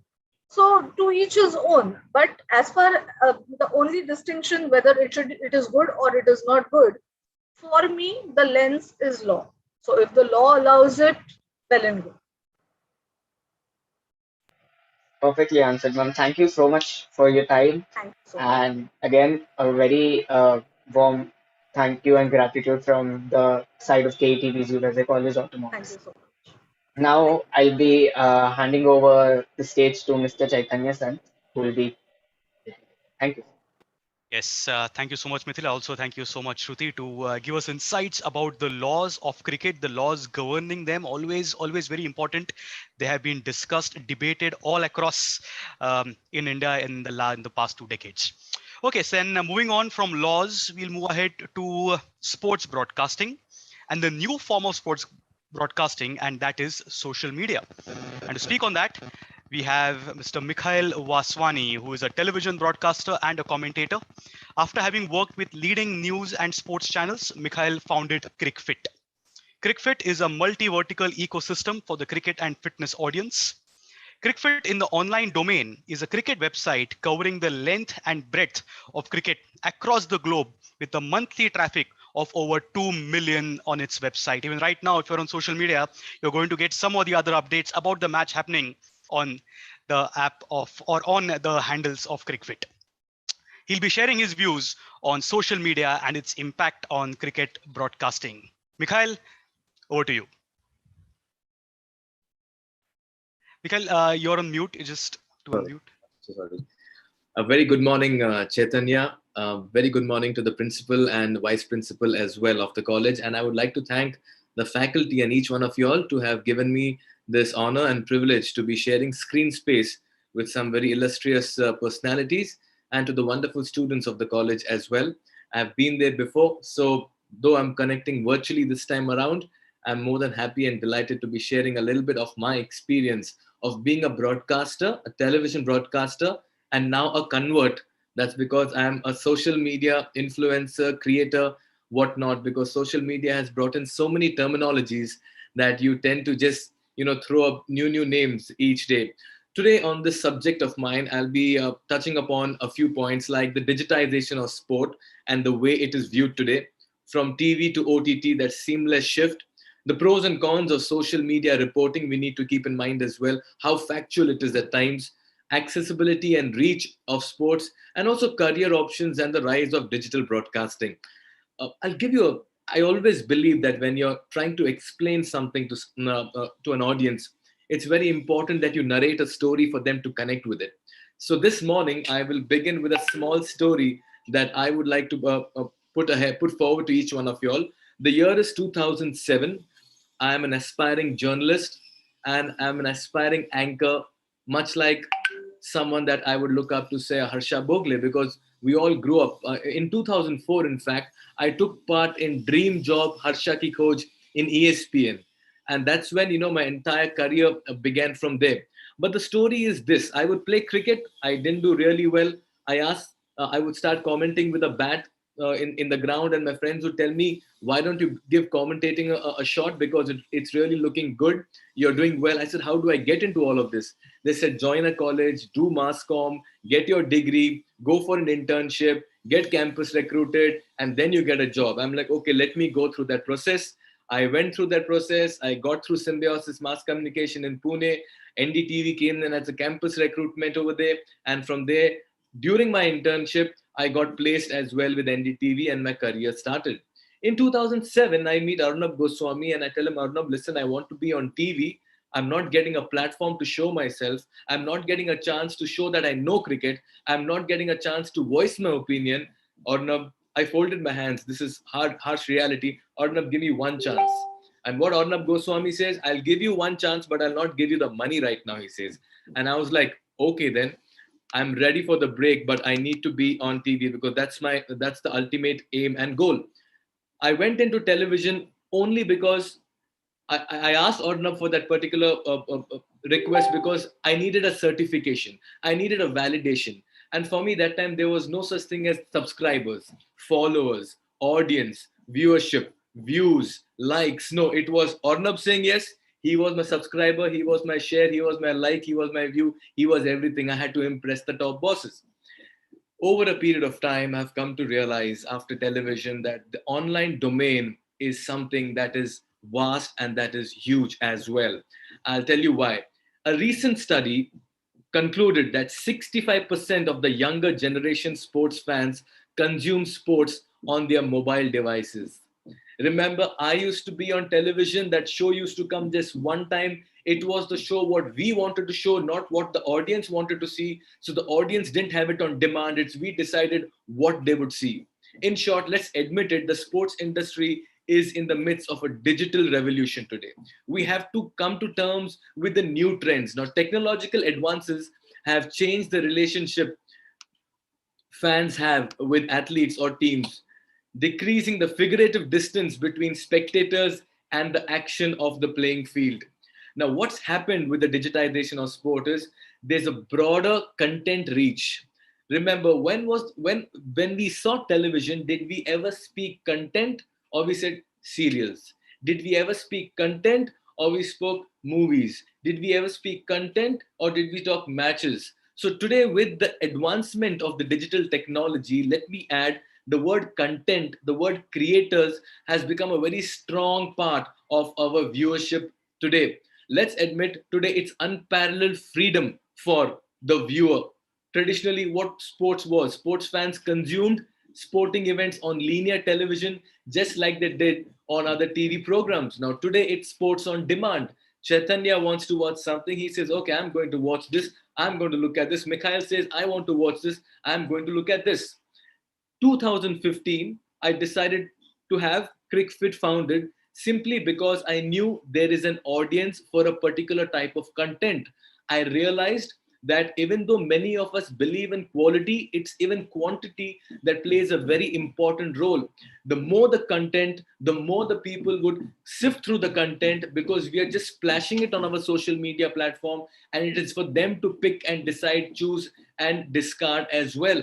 So I've always believed over a period of time, with the advancement of the digitization of sports, there is a completely new viewership that has come by. And that's why I strongly believe in today's day and age, even though television has its pros, but it is the digital medium that is sweeping everybody off their feet. I realize every day I talk to my team, I tell them we need to create so much content that we need to splash it, because the more the content we splash, the more the viewership we get, the more the impressions we get on our ads, and the more the revenue we can generate as well. And that's why I strongly believe, while television has played its part and continues to play its part, the digitization of sport has been the biggest possible change that has happened in sports. Remember one thing, digitization of sport has engaged the sponsors in a new way. That is because the sponsors have realized through the analytics what excites the fans, giving the sponsors an insight into what types of ads and engagement models work for individuals as well. In my website, I have around 50 articles going in a day, and I have strategically placed my ads on the website. And the best part about it is you get paid per impression, per click. If that download happens from that ad, again, you get paid. So the fact is, it gives an advertiser an exact chance to reach to its target audience as well through the analytics that excites the age group. We look at demographics over here, we look at age groups, we look at continents, we look at every aspect going into the digitization of sport. Now, if I have to talk about the shift from TV to OTT, listen, it's been very, very seamless, and it's been very natural, and we've all had to accept each one of it. Now, I have been a television anchor for nearly 10 years, and I realized that my shows used to come once, maximum repeated twice. Now, when I do a video, I still get the views for it, and I still earn revenues for it. All I'm trying to tell the individuals today is, back in 2007, when I moved in as a journalist, I didn't have a platform or medium to go and showcase my skill as a anchor, as a producer, as a commentator. But today, all you need is a smartphone, conviction in your speech, research in your subject, knowledge about the game, and you can be a self-proclaimed anchor, provided you dish out quality, consistent content with great amount of quantity backed as well. Today, you don't need a validation of a news channel. In fact, alarmingly, most of my colleagues whom I worked with in news channels for the longest time have all had to actually let go of their anchoring jobs in channels, because the sports desk in most of the news channels have been dissolved and diluted, because content is readily and freely available on the social media platforms, thus making it easily accessible. When was the last time on television we spoke about reach, we spoke about engagement? We never spoke about all that. But today, because of digitization, we know that if we are putting out quality content and if it has a mass following, you are very much in the game to show what you are capable of doing as a content creator. Listen, today I'm an anchor, but actually I'm an anchor on television. But when I do the same thing on the digital platform, I'm a content creator. Today I'm an anchor, a commentator, interviewing somebody on television, but when I do the same on the digital platform, I become an influencer as well. The terminologies may change, but the roles remain same. And I just feel that despite the digitization of sport, most of it remains same. It's just that now you have the power of online media that gives you that pedestal and that platform to maybe just be yourself, and self-sustain yourself and self-proclaim yourself into a very strong candidate as a public figure as well. The pros and cons of social media is something that I'm always worried about. The pros is simple. You can reach your content out, you can get information. I'll give you this example. Now, Virendra Sehwag was retiring. I don't remember the year exactly. And there was a lot of news happening on the news channels. Virendra Sehwag to retire, question mark, Sehwag planning to retire. So I sent Virendra Sehwag a text. I told Viru bhai, you have great amount of following on Twitter. You have, I don't think so that I'm Instagram was there. I'm not quite aware. I said, why don't you just put a tweet and clear the air for all of us so that we get some clarity, and you can, the news will be out. And he just did that. He put in a tweet in some time saying that what you're hearing is completely baseless and rumors, and I will let you know when I'm retiring. Automatically that was picked up by all editorials, it was on news channels, and that's when I realized, had it been a few years behind, there would have been press reporters outside his house, there would have been all of that happening, and he would have held a press conference. But today, no. If I have to reach news out to you, all I need to do is just tweet, and I know there are people who will pick up. Before, we used to depend on feeds and news channels like SNTV, or even today we have PTI and ANI and all of that.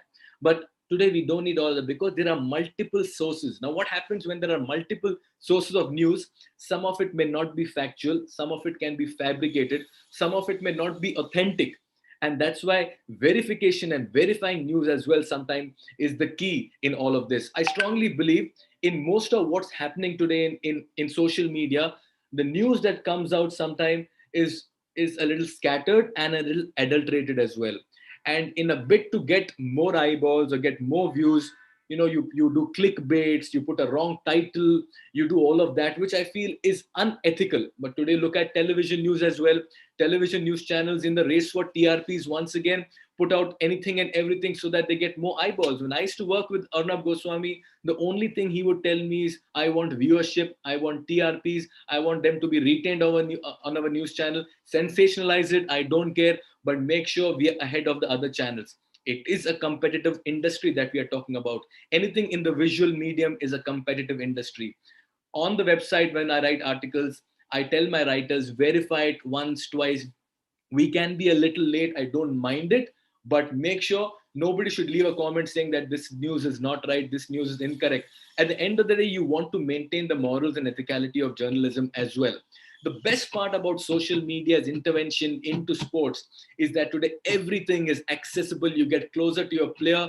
KL Rahul scores a century today. The camera is in the dressing room. By the time he gets to after the end of day's play, and everything and anything that's happening, Mayank Agarwal hugging him. This is what the digitization of sports has done. It has gotten the fan closer to the sports person. It has made the sports person more accessible to the fan. It has given the sponsor the chance to work on multiple revenue streams, and it has opened up a completely new line and interest for everybody in it.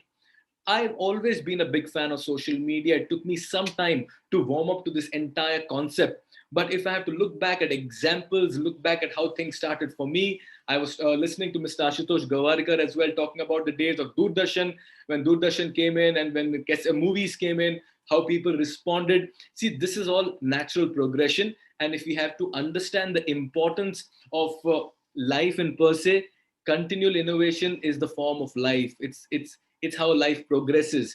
And today we need to embrace digitization of sport. Look at this new app, Fan Code, that has come in. They have become a practical TV on social media, taking all telecast of all the matches and series around the globe. And the best part about all of this is, look at the career options it has opened. Look at the job opportunities it has opened. Television had its set of hiring and had its set of people that it would always keep in a news channel. But today, with social media coming in, I just feel the entire game has completely changed. I just feel the best part about social media digitization of sports coming in is that broadcasters have given 2-3 important things to the advertisers. I'll tell you what now. Viewers can be presented with highly personalized ads based on their individual preferences. Now, target personalized ads have 2x the conversion rates of non-personalized ads. If I'm an advertiser, if I'm a brand, I know I'm reaching out to my particular target audience, and selling my product to him would be 2 times easier for me than when it was if I'm putting it somewhere else. Advertising sponsors can be provided with audience insights to help them make better targeting decisions in terms of timing, content, mode of delivery as well. So understand one thing. My audience, if I have to tell you, for CricFit, it's the on-the-go mobile audience, the student audience. They're traveling from one place to another place. They quickly surf through the phone, check the article, check the news. You need everything on the go today. We lack patience sometimes, I feel. And today, with the advent of social media and the digitization, I feel that, it makes it much more easier for everybody to just get things more accessible for themselves. I have had a great opportunity of being in television. I've had an equal opportunity and rather enjoying and relishing this phase of mine of being a content creator on the social media platform as well. The best part for a fan is you get sports on demand, and that I feel is very, very important. The modern fans are consuming sports events on demand just the way they consume the entertainment on Netflix, YouTube. I'm sure you must have seen the way the Olympics was covered this time. Yes, you had the Sony 10, Sony 10 1, Sony 10, Sony 1, Sony 2, excuse me. But the best part about Sony Live was all the highlights were put in a capsule, and you could see it again and again. You could share it again and again. And this is what I'm saying, sports on demand. Live is one bit, but when you want to see it again and again, when you want to reach it out, when you want to share it, it is the best thing. If you are aspiring journalists, if you are aspiring content creators, today you don't need a validation, let me tell you, or a news channel or a sports channel. You need to ensure that you dish out content just like any other content creator does, and build a nice little reputation for yourself in the online platform. Your strength is your audience, your strength is your content, your strength is your followers, and the rest you leave it. I am in touch with a lot of content creators today who are on different apps like Josh, Moj. I'm just giving you a small little sidetrack into another parallel. There are there are two kinds of content. I'm sure you know, video content and text content. It started off with text content, where it had websites coming in, websites moving into apps, apps dishing out content, and then now videos has taken over. Now I am aware of, and I'm in close contact with video content creators. And believe you me, the best part about video content creators is that today, because they have consistently dished out content, I may not say quality content, but they're dishing out content because today there is an audience for every content. When we were in television, we were told that you have to make a particular kind of content because this is our audience. But on the digital platform, there is no this is kind of audience. It is an open audience. So there is a likability, there is a viewability for all kinds of content that you make. Now, these content creators, what they have done consistently is they have kept creating content over a period of time. And that's why today they've amassed a following of 500,000 to 1 million followers. What happens to them after that? Because they have that strength of following, they are being approached by brands, they are being approached by for tie-ups, for collaborations, for promotions, for activations. Now, go back to 2007. There was nothing like this. My promotion, activation, everything was with the HR head or the boss who would give me a job. Today, that has completely changed. I'm just saying newer opportunities, new avenues have opened up. You not necessarily need to go through the grind, which most of us have had to go through. But more importantly, you need to maintain the sanctity of reporting if you're a journalist, or presenting if you're an anchor, and ensure that if you're presenting something, it has to be thoroughly factual, just to ensure that you gain credibility, even as you gain a lot of visibility over a period of time. Remember, more the visibility, more the credibility. It's as simple as that. So if I've had to put things in a nutshell regarding the way sports and the digitization of sports has happened, it has been a seamless shift, and it has unlocked tremendous revenue opportunities for various stakeholders, and it's even changing the very nature of sports in many complex ways. And I strongly believe that the digitization of sports will only get more vast in the coming days, and television will maintain its niche. I'm not saying it will not maintain its niche, but that day is not far when digitization, when social media will be the priority and television will play second fiddle as well. CrickFit, as my small little multi-vertical system today, is a website, as Chaitanya introduced it to. We have a traffic of 2 million, over 2 million on the website every month. We create a lot of text content.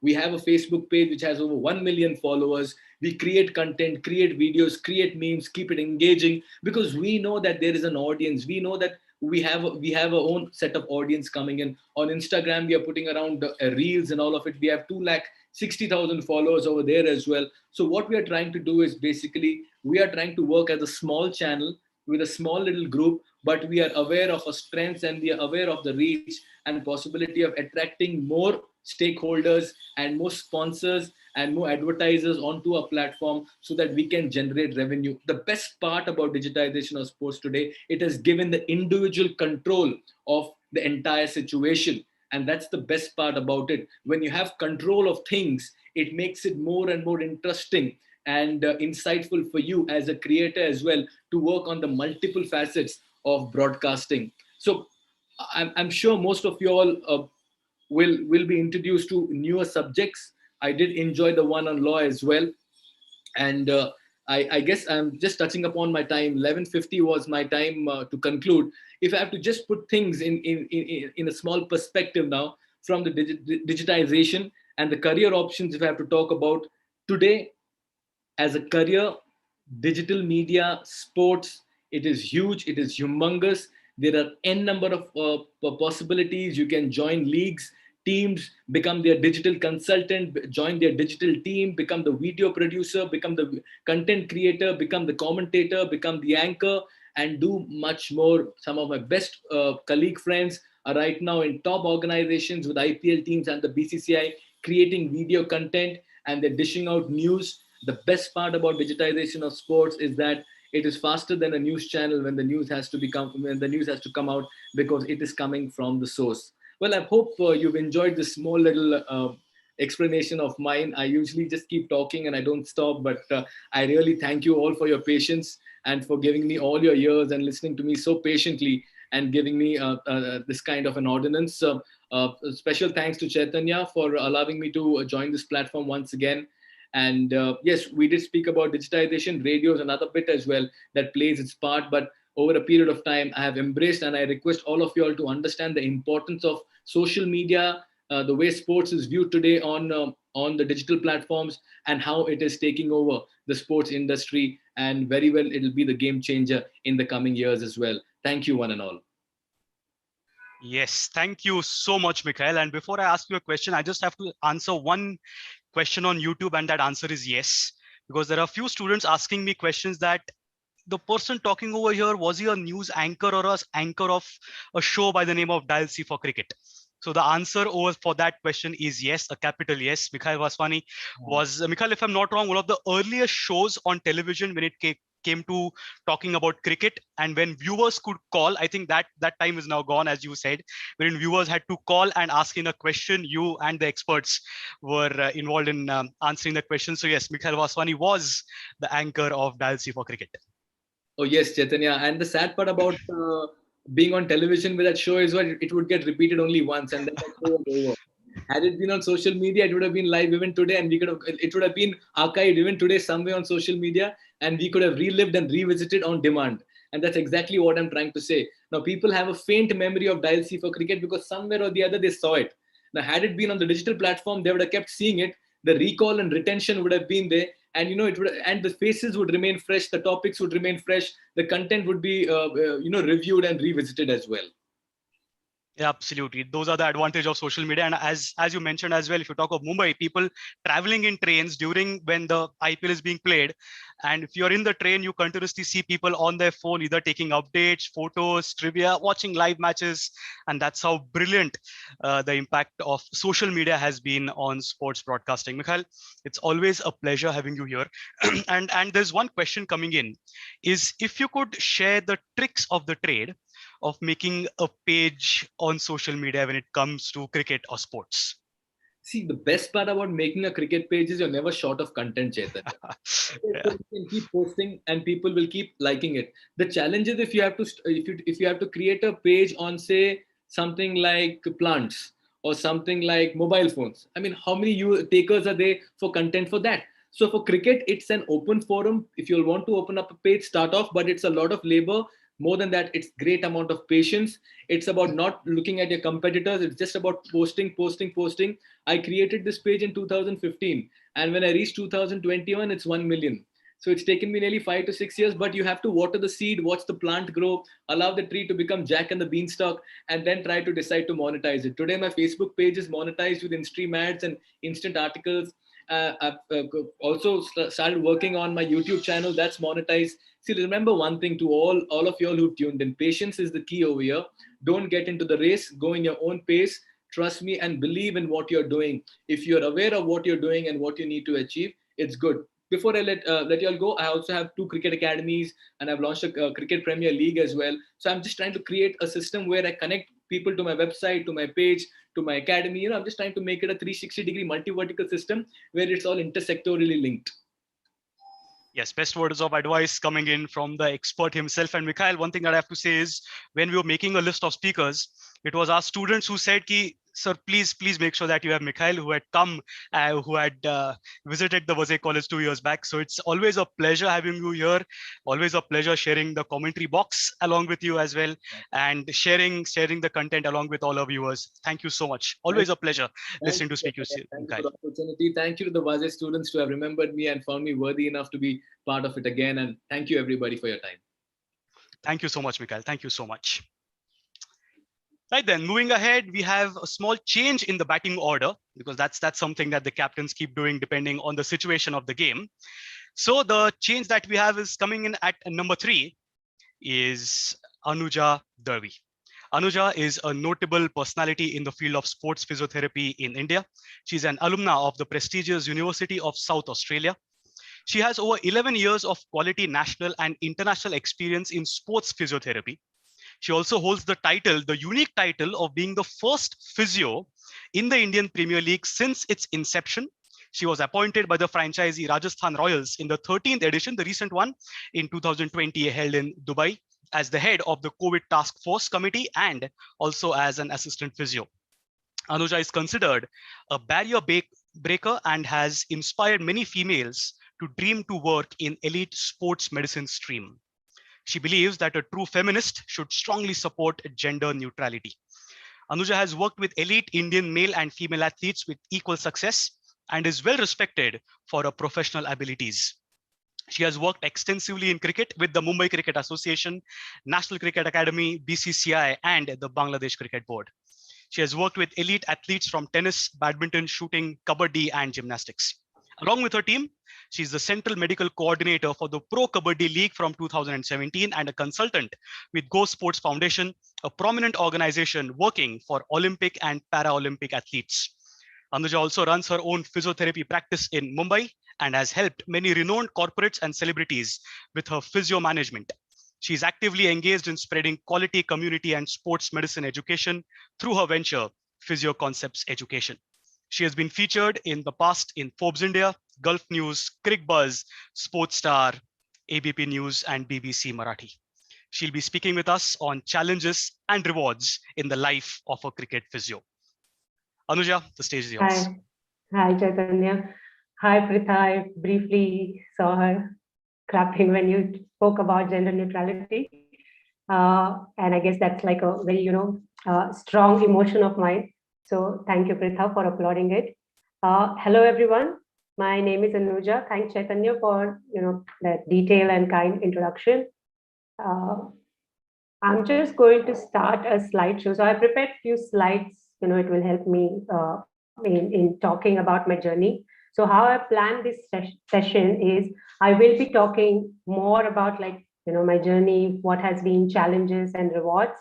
That's what the topic I was given. But if any students, they want to understand that how this process of, physiotherapy and then the specialization of sports physiotherapy, if they are interested in following, how they can pursue it. So you can just put in your questions, to Chaitanya. I guess this is live on YouTube. So some of you can put questions on YouTube or here.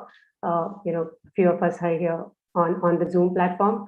So I'll be really glad in taking those questions as well. But let me just start off, talking about how my journey has been so far. Just give me a second. Share my screen.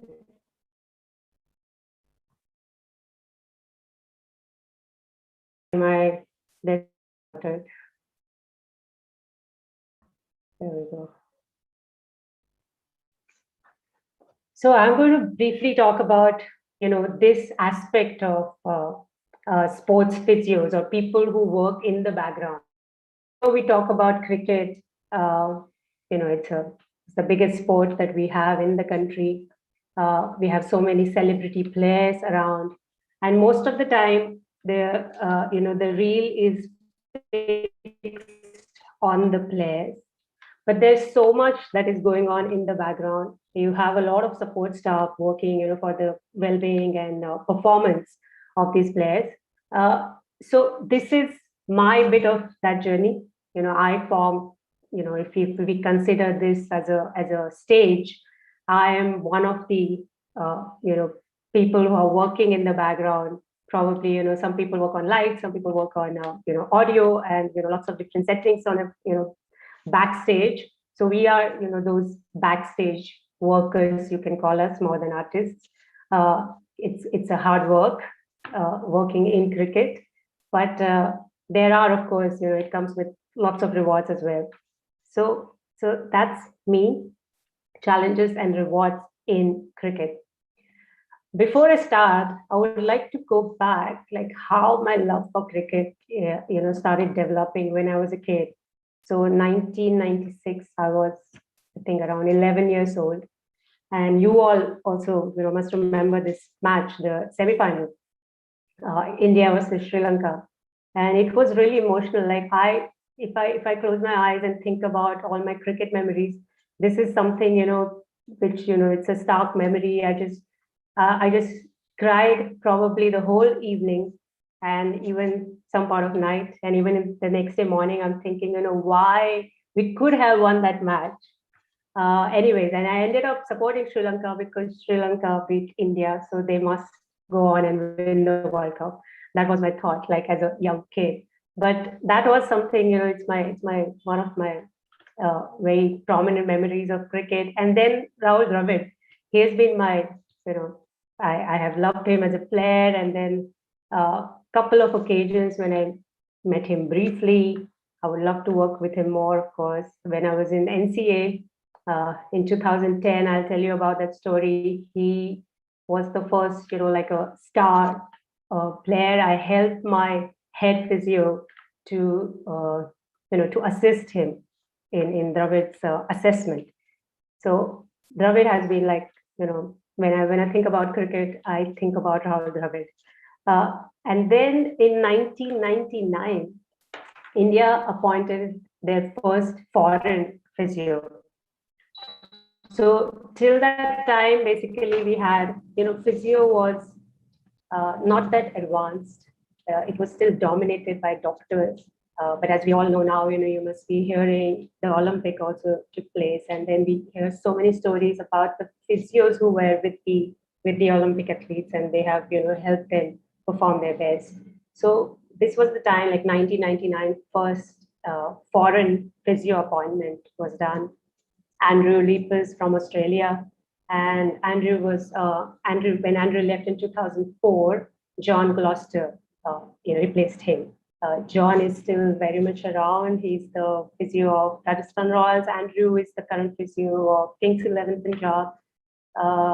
John, luckily, has been my mentor since the time I came back from Australia. That was since 2013. I know him.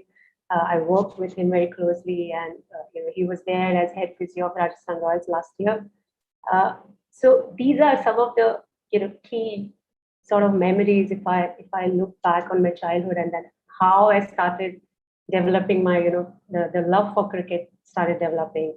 So anyways, when you're a kid, you see so many people playing cricket around you, isn't it?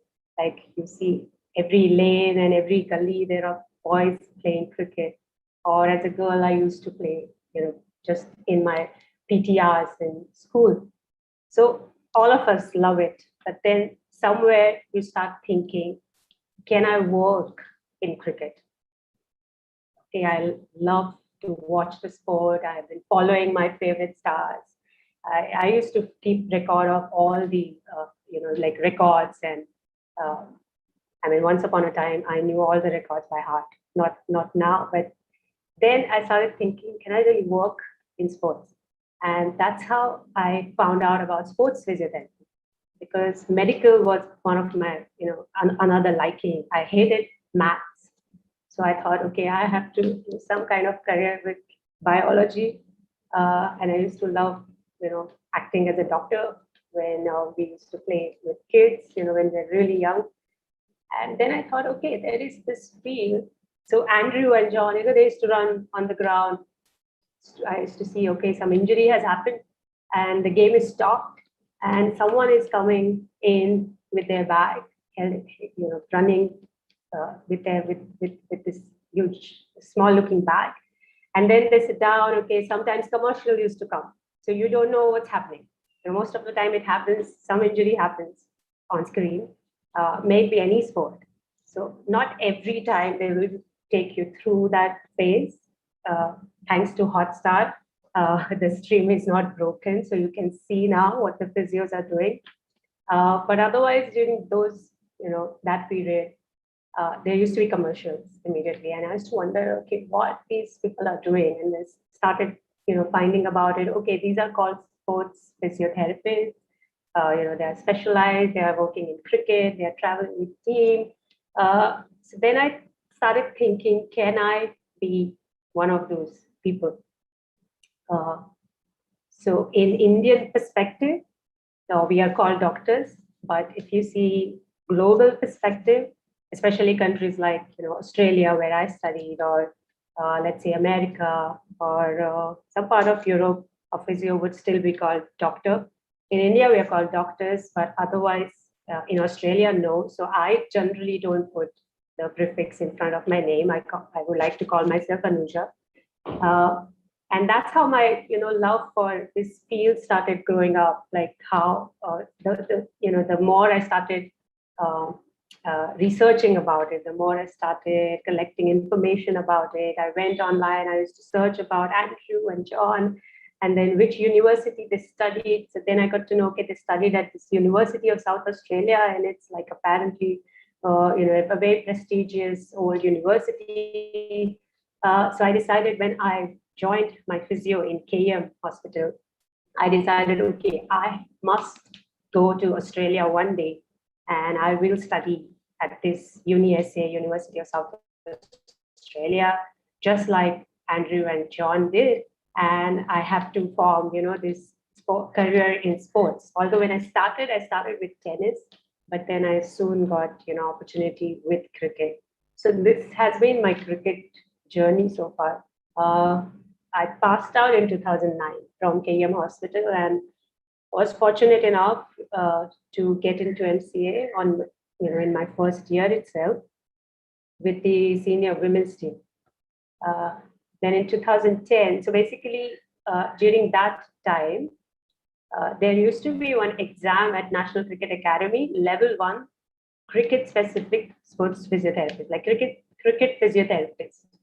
So I was the one, so each association sends one representative, like one physiotherapist, to NCA for that particular certification.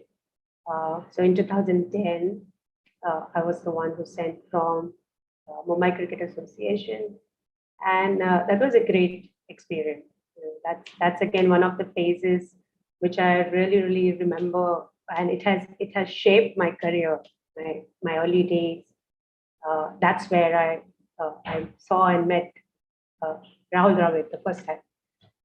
So 2010 was all about like learning about cricket specific physiotherapy. So a physio therapy or physiotherapist is really different, and then you start specializing in sports, and even then you will go ahead and specialize in one sport. So we call ourselves cricket physios because we have spent like a decade. It's my 11th year running as a sports physio. Although I have worked with many different sports, cricket will still be my base. It's my specialized area. Then there were lots of camps, BCCI camps, and we call them zonal cricket academies or zonal camps that I attended. Lots of work went in for initial 3 years. Then I took a break. So that was a little difficult decision. Even you guys must have experienced that when you are already working and then you want to stop stop your income and stop your work and then decide, no, I must study further. I have to do my post-graduation or my PhDs or whatever it is for all of you, going ahead, or right now, whoever is doing post-grad and PhDs. So that was a tough decision, but then I took it because I knew that going ahead, there would be more opportunities, there would be higher opportunities, and they need to be prepared for it. So sometimes you have to balance it out, and you have to take this decision that should I stop what I'm doing now? And it's not just stopping. You're investing a lot of money in your higher education, and especially when you go abroad. So that was a tough decision, but I'm glad that I took it. It's in fact the best decision, and that 2012 has been the best year so far in my life. I always tell this to people. When I came back, I did some work with cricket again, but I got really busy with clinical work. But then I still, kept touch with cricket. And then 2018 was Bangladesh Cricket Board. So offer, that was the first time they hired all foreign staff for their women's team. So physio, trainer, and 2 coaches. And all of us were from India. So that was a really, proud moment and memory as well. And a great experience because in women's sport, women's cricket, this was the first time that, when you hire a foreign support staff, you show determination and support to your girls, because it will always be expensive to hire a foreign support staff, skilled support staff, like how in India also we see that, okay, there was a phase when we had lots of foreigners working with our national cricket. And then now if we see the numbers reducing because, we have, skilled people, our own people, and we must give them chance. So maybe IPL or maybe the national team, you see lots of Indian faces. Now, similar situation is around Bangladesh right now. For men's cricket as well as women's cricket, they are in a phase of, that phase when they hire foreign nationals or foreign support staff. But for their women's team, this was the first time they did it, and it was a great experience, and we had a good time there. I'll talk about my Bangladesh stint. They also won the Asia Cup that year, 2018. India was, consecutively winning. Our girls were winning it every year. They were very confident of winning it in 2018 as well. But Bangladesh beat India twice. So not just once, so it wasn't by fluke. They really played well. And yeah, I got to travel a lot and, was around people who come from different background, different culture. So that was a great experience. And all throughout, like 2011, I've been running my physiotherapy center, which is called Lagaan Physiotherapy, to do something for the educational side of it, because you can't just have 10 good people working in the sport. You need to build the workforce. So you need to impart your knowledge to the upcoming generations and get them ready to work. So that has always been our vision, and that's how we started with the educational company. So we are doing a fair bit of work with that as well. Now, rewards and challenges of being a sports physiotherapist or of being, a cricket physiotherapist, let's say. I'm just going to minimize.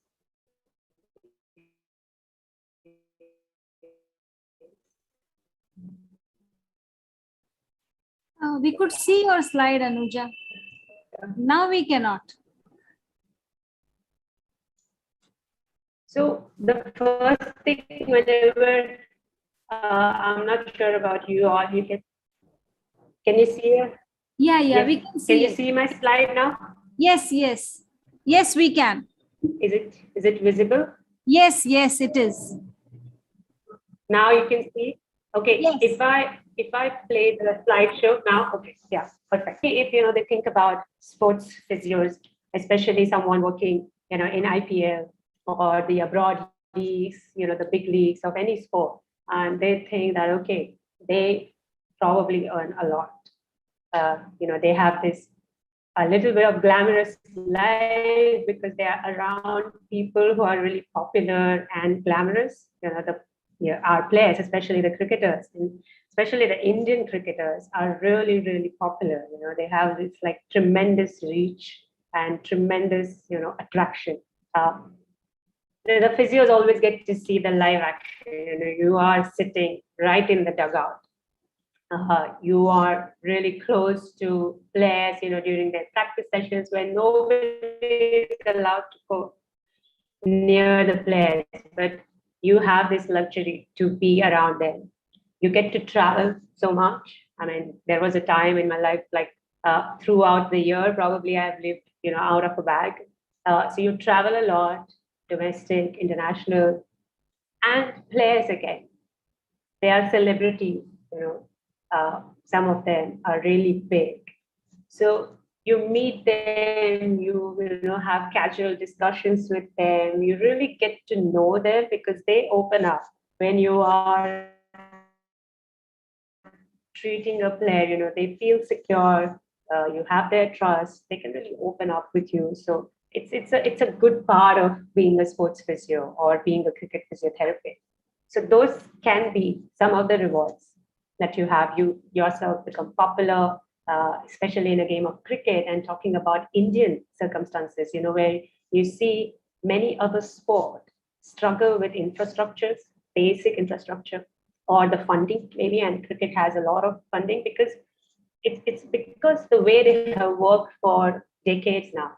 They have really set up the grassroots. If you see our grassroots, cricketing facilities or the system that we have is really good.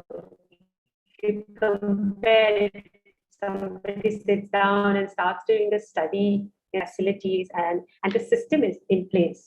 We have our under 19, under 16, under 14 batches.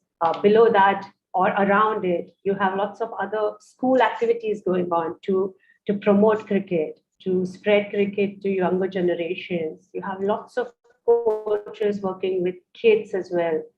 Then you see the club cricket. It's such a big thing, the club cricket. Apart from club cricket, you see there are so many leagues going on throughout the year. In a city like Mumbai, like throughout the year, somewhere or the other, after monsoon is over, monsoon months may, like 4 months, we don't play much, but even during that, it's raining, there's matches going on, and they give jobs to cricketers, and that's how it grows, because you have money and you have jobs, secure jobs with companies, with clubs who are playing this club cricket. More and more people would like to play cricket, and it's anyways a very popular sport. So basically, if you see the structure the BCCI or the state cricket boards have in place, and below that the club at the club level, is tremendous. And that's how, many of the times, like others, people who are into other sports, they'll sit down and they'll argue, that cricket is not really strenuous and, it's not really physical sport, and still our players, get so much of glamour and popularity. Look at this sport, look at that sport. They're doing so much effort. Agreed, but it's a different sport. It's a sport of skill. It's a sport of smartness. It's a unique thing in itself, and it is supported by a brilliant structure behind it, and that's how it is really popular. It is at a stage. That we are seeing it currently. It's one of the biggest sport in the world. Although fewer countries are playing it, it still is one of the biggest sports. So when you are associated as a physio, I think that's one of the biggest reward for all of us who are with cricket, working as sports physiotherapists, because the game could offer us a lot more knowledge, a lot more scientific knowledge, a lot more better ecosystem, because the coaches we work with, the trainers we work with are also excellent in their field. So it's a great ecosystem around us. And that has been really good for our own personal development.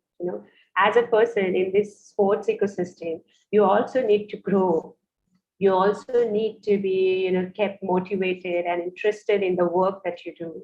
So thanks to the people around us, it's been a great experience, and it will always be like, I haven't given up on it. I will go back, doing my teamwork again very soon.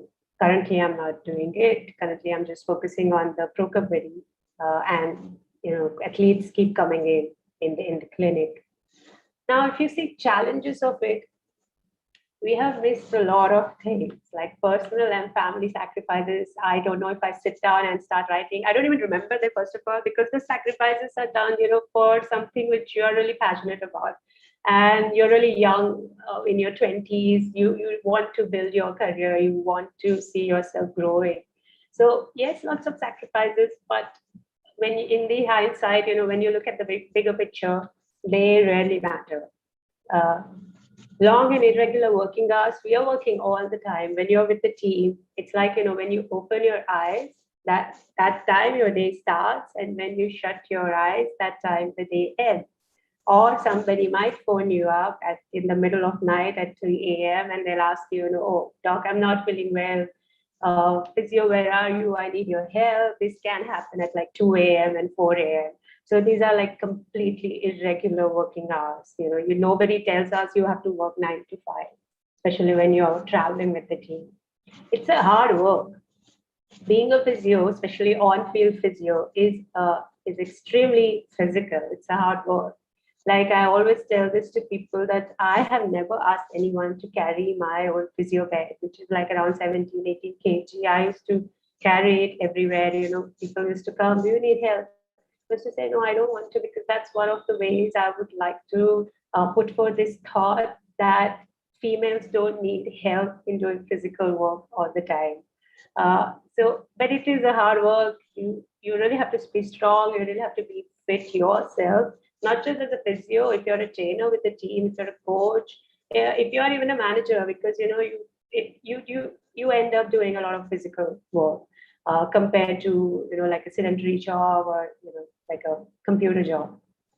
Other stakeholders, when you are dealing with kids, you have to deal with their parents. When you are dealing with their glamorous super athletes, the superstars, you have to deal with their managers, their sponsors. Sometimes, you tell them, no, you can't do these things, or you have to fit in their calendar. The coaches, of course, and the administrators. There are a lot of stakeholders around a player. Celebrity athletes, as I said, the managers and the sponsors, you have to be careful while handling them. You have to be careful. Let's say, for example, I'm taking someone to a hospital. You can't be really seen, so you have to take care of that. You have to go from the back door and do all the arrangements, a separate corridor. So you have to take care of your celebrity players. Traveling, as I said, it's hectic. I have lived out of my bag for many years. So travel is one of the most exciting part. It's one of the most tiring part as well of being a sports physiotherapist. When we are with the team, there are around 15 players. When you're in the camp, there can be around 25 players to 30 players. You might be one person, or you might be maximum like 2 people taking care of the entire squad. So the ratio is like, there is a discrepancy, and you have to handle a lot of players. So it's not that at a time, you have to handle all of them together. But yes, I mean, if it's your bad luck and then you have 4 or 5 serious injuries, then you are stretched for time. You're really strained. So that's about that. Money, I spoke about money. The first thing, because people, whenever students, especially, they come and ask me, oh, you must be earning a lot. Now that's a subjective thing, like how much money really there is. Because when I said, you wake up in the morning and you sleep at night, and still someone can disturb you. So it's really long hours of practice or of work. So are you paid? Most of us are actually underpaid. If you think about somebody sitting down and calculating hourly, payment structure, and then think about all the working hours we are putting into the game. So that's like a subjective thing. It's really physical work. It's a hard work. So how long are you going to do it? I mean, not many give give regard to this thinking, but then you have to early in your career.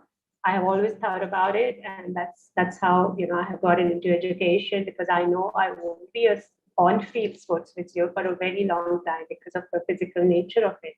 So that's the biggest challenge. You have to keep yourself really fit. You see a game is going on, so everybody is there on the ground. Your support staff is sitting on the ground. When you go back to the hotel, what happens is coaches will get some rest, at least from physical nature of the work, the trainers as well.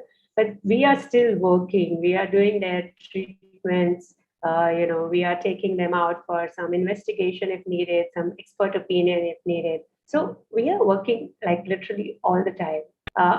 So we don't get real rest. So that longevity is really a big challenge. The mental aspect of our work is quite heavy.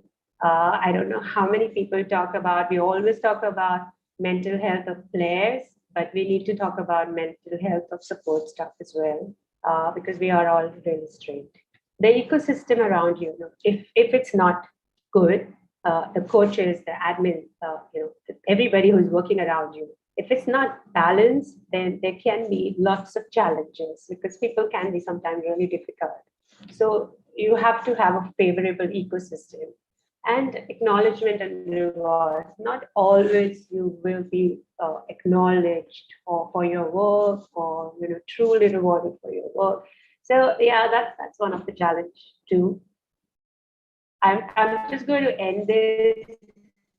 Yeah, I have like 5 more minutes. I'm just going to end this with some of the, I spoke about it, some of the good memories that I have. The 2010 when I entered NCA, National Cricket Academy, and it was a really big moment for me. I have always been like a cricket fan, a cricket girl, and then I'm entering into this. For me, for being from a science background and being from medical background, a place where all the sports science is going on around your favorite sport, was the best place to be in. So 2010 was really, really, it was an amazing memory when I entered inside. And if any one of you has gone inside National Cricket Academy, there are lots of photos of all the sports stars, the cricket stars from past, the present, and some of the photos have quotes underneath. The quotes that players have given, to NCA to print. And it's really nice, going in that corridor, looking at those photos and reading the quotes. It's a nice feeling, entering inside NCA. I mean, I always look forward, stepping inside NCA. Then the Asia Cup of 2018, we beat India twice, and twice I got to hear both the national anthems. You're sitting in the dugout and listening to the national anthem of the country you're working, for professionally, and then the country, obviously you are national of. And it was a very emotional feeling. I can't explain. It was really emotional when the Indian, anthem started, and I was looking at girls, I have worked with them, all of them, most of them, and it was really, really emotional when the national anthem went on. So that has been like a really a little weird but very memorable memory that I have. Traveling with those girls, it was a different experience altogether. It made me think about human aspects a lot when I was traveling with them, because these things we tend to ignore and, sort of, we don't think about it basically. When we come across, and that is so closely with people of different culture, is then we start questioning few of the things around us. So it was a very different experience, when I don't want to go in depth of it, but religious thoughts, or especially the religion thoughts and food, and just the cultural things around you. In fact, even the country, looking at Dhaka or looking at the other parts of Bangladesh, and it keeps you going and thinking that we are kind of privileged, from where we come from. So that was a great year. And then, of course, last year IPL, amazing exposure, amazing experience. I mean, as a girl, like I really dreamed of being a part of that league. In 2014, I have worked with IPL, but in a medical administration capacity with IMG Group. And this was like a game changer. I was right on the ground in the middle of all the action, and with all the players, and they were really nice. They were. I know Snehal has done a session with all of you about the gender bias in cricket, but I really feel like I was really fortunate, and I experienced no gender bias being around players, none at all. And I always tell this to people, they were really professional, and yeah, they were extremely respectful towards me, and it was a great experience so far. I would like highlight it, if I'm highlighting my experiences so far, that would come at the very top. And yeah, as I said, when you think about all the list of things that you have missed so far, they can't be listed. But then you look at the bigger picture, and it's all worth it. So thank you so much. Yeah. Thank you. Yes. I'm just telling you about the time, but yeah, fine. Yeah, I'm done. Yes. Thanks a lot. Thank you for inviting me here. And thanks. Such a pleasure listening to you, Anuja. I'll just share an experience. I was doing Marathi commentary with the recent IPL, and we had stalwarts from Mumbai Cricket sharing the commentary box.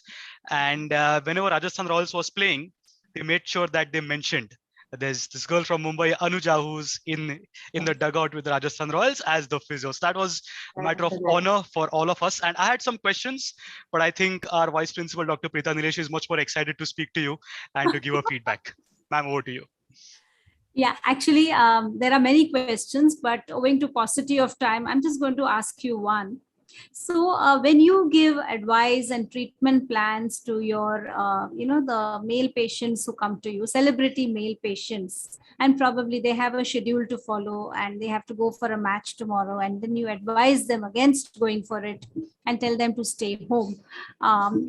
Does being a woman ever come in the way of your treatment and advice? I think I've thought about this a lot, that why I have this kind of a relationship with players around me. So not just cricket, I have some very elite badminton athletes, male athletes under me, and gymnasts under me to go sport. And I actually have never felt any awkwardness, between us. And whenever I'm trying to advise them, they do, share their concerns, and it's a very mutual relationship where we discuss it out. I tell them, the pros and cons of it, and they also share their anxieties around it. Or if you are particularly talking about stopping someone from playing, or please don't go and play, don't be a part of this practice session, don't play the match. And I never have, received any negative feedback or felt awkwardness that, just because I'm a woman, he's not listening to me. No, that doesn't happen. Because our field is also medical, so I guess that respect comes along with it. But the kind of work that I've done, I've been in the field for 11 years, people know about me. So, they have that kind of respect towards me, and it's always a mutual decision whenever, especially to elite players, when we ask them to stop playing or, don't practice or modify their practice, it has to be like a mutual decision. You have to give them, their due respect. And their share of decision making. Right. Thank you so much for that, Anuja. I hand you over now to Chaitanya. Yes, thank you so much, Anuja. Thank you so much for accepting our invitation and speaking to us. Thank you so much. Thank you. Bye-bye. Thank you, Anuja. Bye. Okay, then. So we're done with sports broadcasting. We're done with sports physio. And now it's time to speak to a cricketer. And for that, I hand it over to Mithil. Mithil, over to you. Yeah, thank you so much, sir. Again, thank you so much, Anuja ma'am, for the wonderful presentation. So Now, next up, we have with us on the lineup Mr. Vignesh Khare, who is a cricketer playing for the Mumbai team. He has also been part of the under 14, under 16, and the under 19 state team, and has an international experience playing in England. His presentation today is on Indo cricket. Play the game, but inside. The pitch is yours, Vignesh. Please take it ahead.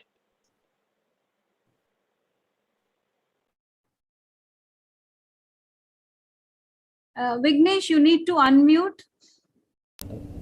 Yeah, okay. Hi. I'm Vignesh Karge from the TYBA Literature faculty of Vaze College. It's an honor and a privilege for me to be here among such Vignesh, personalities. your voice. You need to take your mic closer. We can hardly hear you. Okay, just a second.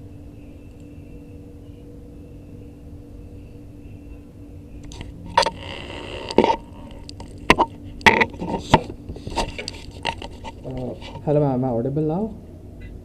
It's slightly better, but can you make it still better?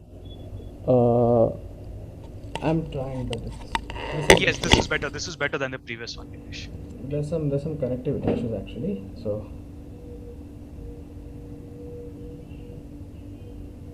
okay, so can I continue? Yes, Vignesh, go ahead. So, as I was saying, it is a great honor for me to be here among such accomplished personalities. So, today I'll be talking about indoor cricket and just how does an indoor game requiring such a vast land played in a confined space, and how has it changed cricket?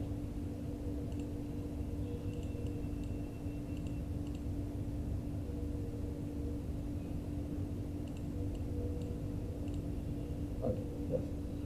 So, the concept and the origin of indoor cricket, we'll start with that first.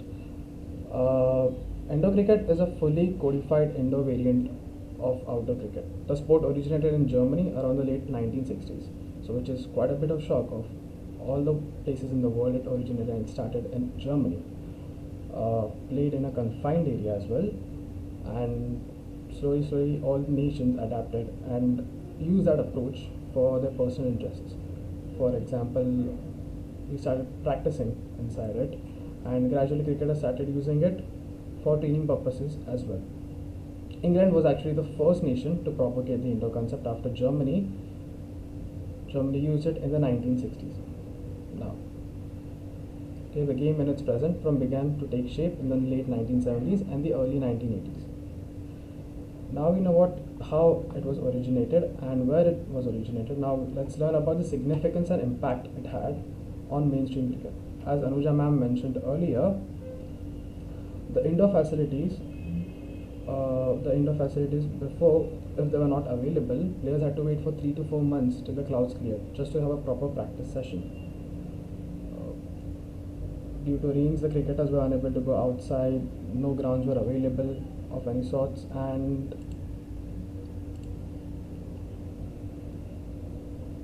Kanga League was the first tournament in August, so they had to wait almost 3 to 4 months before they got any on-ground action. So because of that, there was no practice available anywhere, and performance and confidence was obviously going to be less before they started playing any games. To practice on the hanging ball was one of the limited ways to keep in touch with the batting skills, and that was actually one of the most boring things to ever do, and it had to be done. So the local players were not blessed with resources and thus had to do the bare minimum of keeping themselves fit. During the monsoon season, the only thing that you could do was do some running, do some push-ups, and nothing a lot, as even the concept of fitness was not as big as it is now today, and people who were privileged traveled to England and played county cricket there. For example, let's take the great Sunil Gavaskar. He used to play county matches during the week. So Monday to Friday, he used to play a 4-day county game, take a plane, come back to Mumbai, and play a Kanga League match on Saturday, Sunday. That's because there was no cricket available in Mumbai at that time, and that's how it was. It was just very, very hard, very tough for a lot of cricketers together. Now, after the indoor facilities, cricketers can practice 365 days a year. No breaks and work on weaknesses. Technical attributes can be improved. So,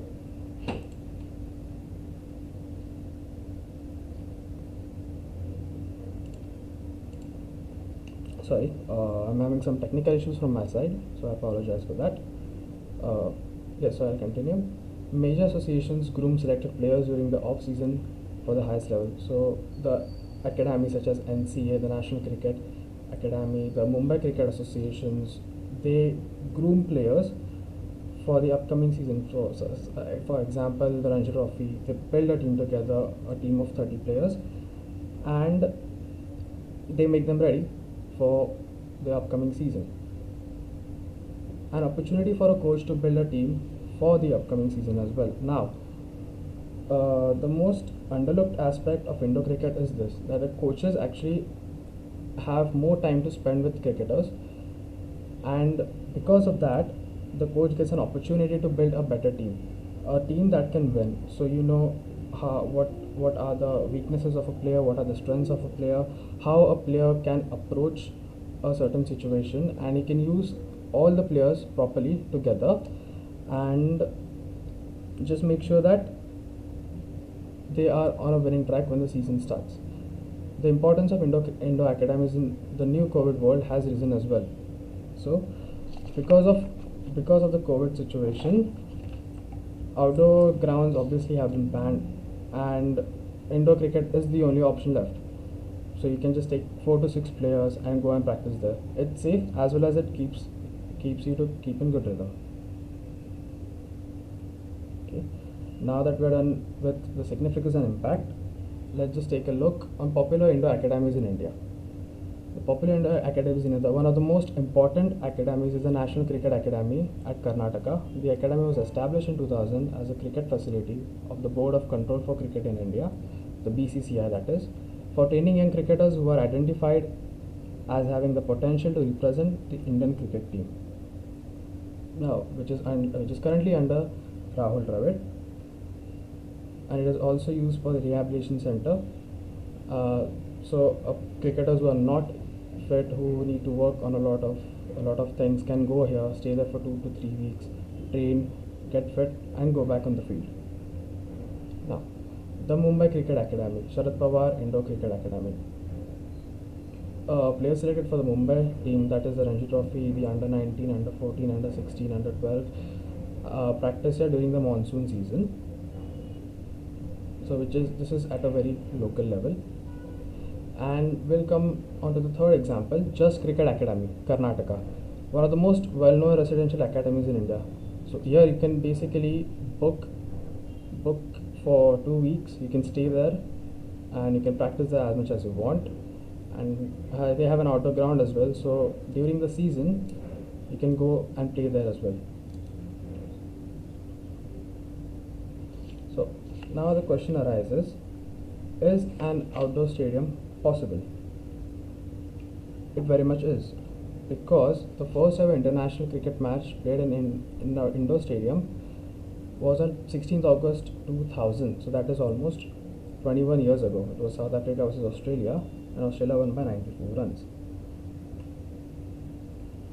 Docklands Stadium, also currently known by naming rights sponsorship as Marvel Stadium, is a multi-purpose sports and entertainment stadium in the Docklands area of Melbourne, Victoria, Australia. The construction started in 1997, and 3 years later it was completed, and it also contested an international game. The cost to make the stadium was Australian dollars of 460 million. So that's a lot of money in Indian rupees, if you can say. The stadium features a retractable roof, and ground level seating can be converted from oval to rectangular configurations. So it's a multi-purpose stadium where you can play football, rugby, cricket, and sometimes it also hosts concerts as well. So the seating arrangements can be changed. But the most important thing is that if there are any weather interruptions, the show won't be stopped. So how a passion turns into business. Just let me tell you a small story about my father actually. He was an ex-Ranji Trophy player and has actually played the highest level possible in India. So he has played the Ranji Trophy, he has played the VG Trophy, he has also played the university cricket, which is a very big deal before. But because of family issues, he had to leave cricket, and playing cricket back then in the 80s gave you fame, but it didn't guarantee you any financial support. So because of that, he had to leave that and he had to start his own company. So after leaving the world of cricket, he was just working to provide for us, provide his family. But the love was still there, and that love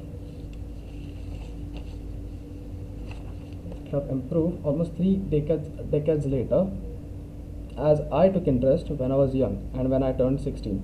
It was my decision to pursue it as a career. But same thing happened. During the monsoon season, we had no place to practice. We had to wait till the season start. This happened for almost 2 years. Then we got an idea. We had a spare cow shed there on a farm, and we decided to turn it into an indoor facility. Located in the outskirts of Mumbai, players who are unable to travel far away to Mumbai have the opportunity to come and practice here as it's nearby. Players from Kalyan, Dombivli, Badlapur, etc. have to travel for hours and hours to get to Mumbai can actually come here and stay. This is an indoor academy as well, a residential academy. So we actually have 10 bunk beds, so a whole team, a whole squad can come and stay here with coaches as well. We have 2 bowling machines, the placement bowling machines and the bowler bowling machine, which is used as per requirement. We have a nylon astroturf as well, which is the most strongest type of astroturf. And there are 2 turf nets, astroturf nets, which can be used. Now, the last slide is the most important one. Is indoor cricket the future? It actually is very much the future, as for example, the recently contested England versus India, the first test match right now, which happened last week, India had a chance to win, but because of rain, the game was drawn and India lost the chance to go 1-0 up in the series. A series opener in England, which is quite significant because India have struggled to play in England, struggled to win in England as a team. So it would have been great. And also, as this is the test series which kicks off the second edition of the World Test Championship, the same championship which India lost in the finals against New Zealand in June. So India lost a chance to gain more points in the tournament, and we never know, it can be very costly in the future. Now to the left, if you can see, there's an indoor facility with the usual outdoor turf pitches. The turf wickets are possible to maintain in an indoor facility. The most important thing is that the water from underneath the soil is not sogging the wicket, it's not making the pitch a bit more wet than it is supposed to be, and there are no interruptions because of rain or anything. So we can just go and play normally, and this is at a very, very, very lower level. And to be frank, people who don't have any resources have maintained this wicket properly. So with people and associations who have a lot of resources can make sure that an indoor stadium is a reality. The Marvel Stadium is the ideal example of an indoor stadium. So it is an indication that cover stadiums are very much a possibility in India. So the ICC International Cricket Council in coming years will look into the possibility of building more indoor stadiums to avoid games being washed out and encourage more result-oriented games. To conclude my presentation, yes, it does look like an indoor cricket might be the future. This concludes my presentation. Hope you enjoyed it. Thank you for your time, and apologies for connectivity issues.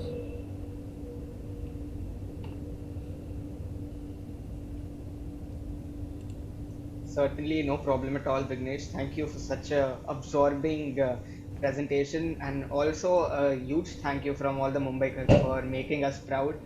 So while there are many questions that we have in mind, especially after seeing your indoor facility, I think it is best that we visit you and get our queries sorted instead. So nevertheless, thank you for interesting facts like that of the Dockland Stadium and introducing us to this new and changing system of cricket. Yes, absolutely. Just to add on to this, Vignesh, you were brilliant as far as Indo cricket is concerned, because that is going to be the future. Because what happened at the first test, we all know that we were going to win. We were going to win. The rain comes in, and the match does not take place. The World Test Championship finals. So all these important matches, we want cricket to be played irrespective of the climate. And if indoor cricket stadium is the future, that should be it. And it's just brilliant that your father has contributed in that when it comes to Mumbai cricket. Brilliant presentation, Vignesh. Thank you so much. Thank you. Now moving on to the next technical session of the day. So next on the lineup, there are two academicians of our very own VG Vaze College Autonomous, Miss Amruta Khanolkar and Miss Shilpa Kulkarni, who are both assistant professors for the Department of Self-Finance Courses. And their paper today is going to be on brand endorsement by cricketers, a study on consumer perception. The pitch is yours, Amruta and Shilpa ma'am. Please go ahead.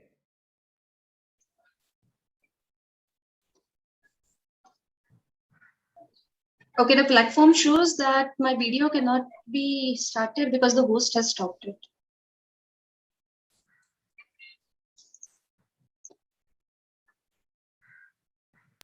Yes, ma'am. I've given you the permission. Yes, thank you so much. Shilpa ma'am, I request you to share the slide. Yeah. Thanks. Yes. Good afternoon, everyone.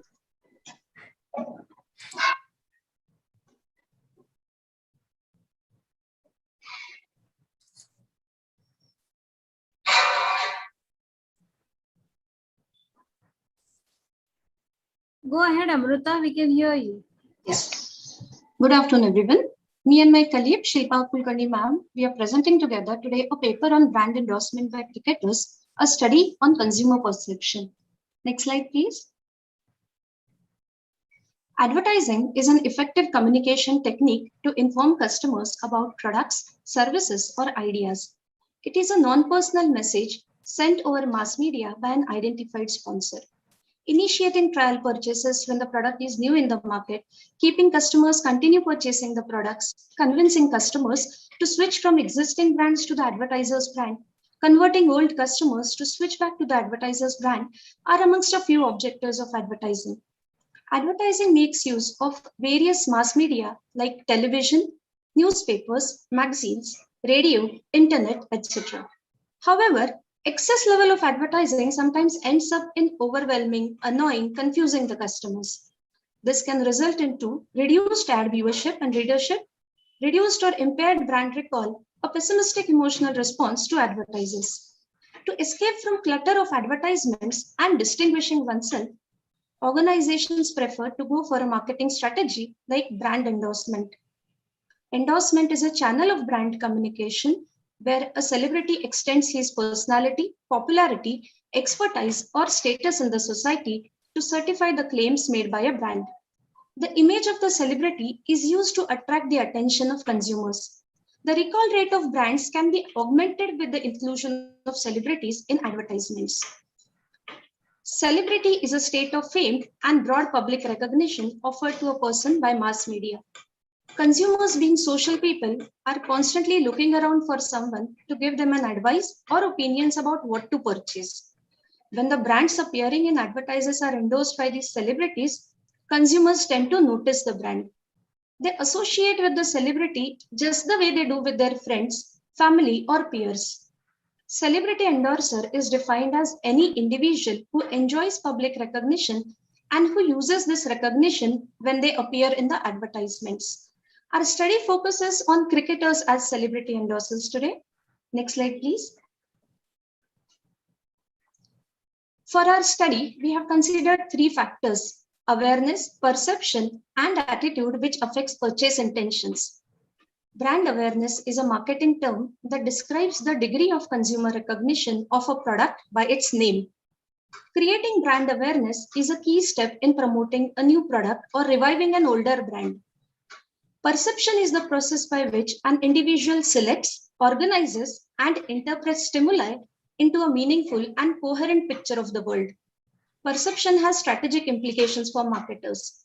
because consumers make decisions based on what they perceive rather than on the basis of objective reality.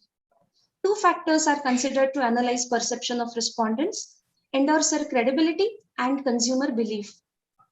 Credibility comprises the objective and subjective component of believability of a source or a message. Consumer's belief is an explanatory thought about how object based on actual knowledge, point of view, and faith created by human emotions. Attitude refers to the tendency of perception to make the behavior satisfactory or unsatisfactory for a certain thing. So attitude in a way can be either positive or negative in nature. Purchase intention is the individual's awareness to make an attempt to buy a brand. Purchase intentions are a measure of the respondent's attitude towards purchasing a product or availing a service. Purchase intentions as a measurement are effective in designing marketing activities or promotions. By traveling on this ideology, the study aims to consider individuals' perception about the brand endorser, endorser's credibility, attitude towards the endorser, and also how credibility of the endorser yields in purchase intentions. Next slide, please. Our study aims to address the following objectives.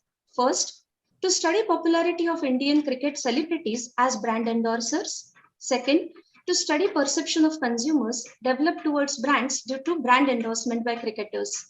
And the third one is to analyze the effect of brand endorsement by cricketers on consumer purchase intentions.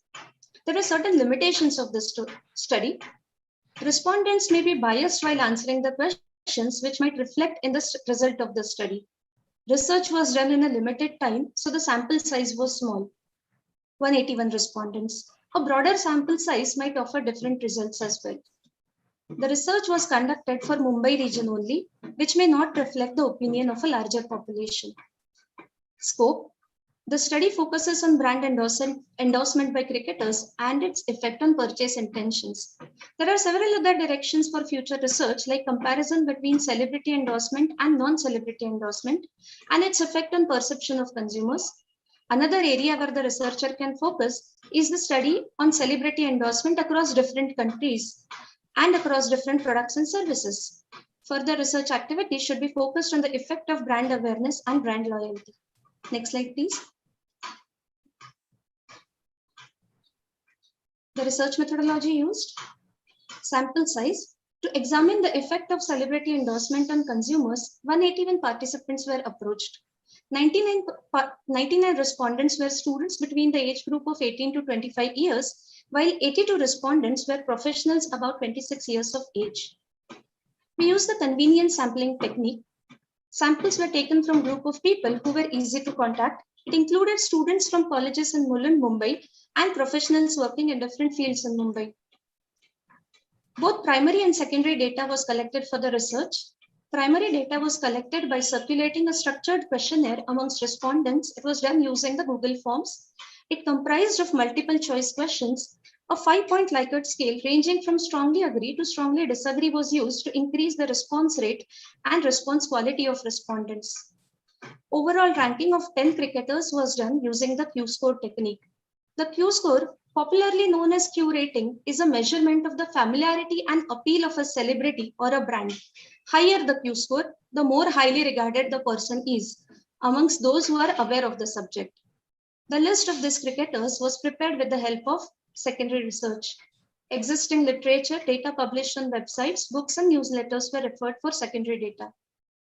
Tools like tables, bar graphs was used for data presentation. The proportionality test was used to arrive at results. Next slide, please.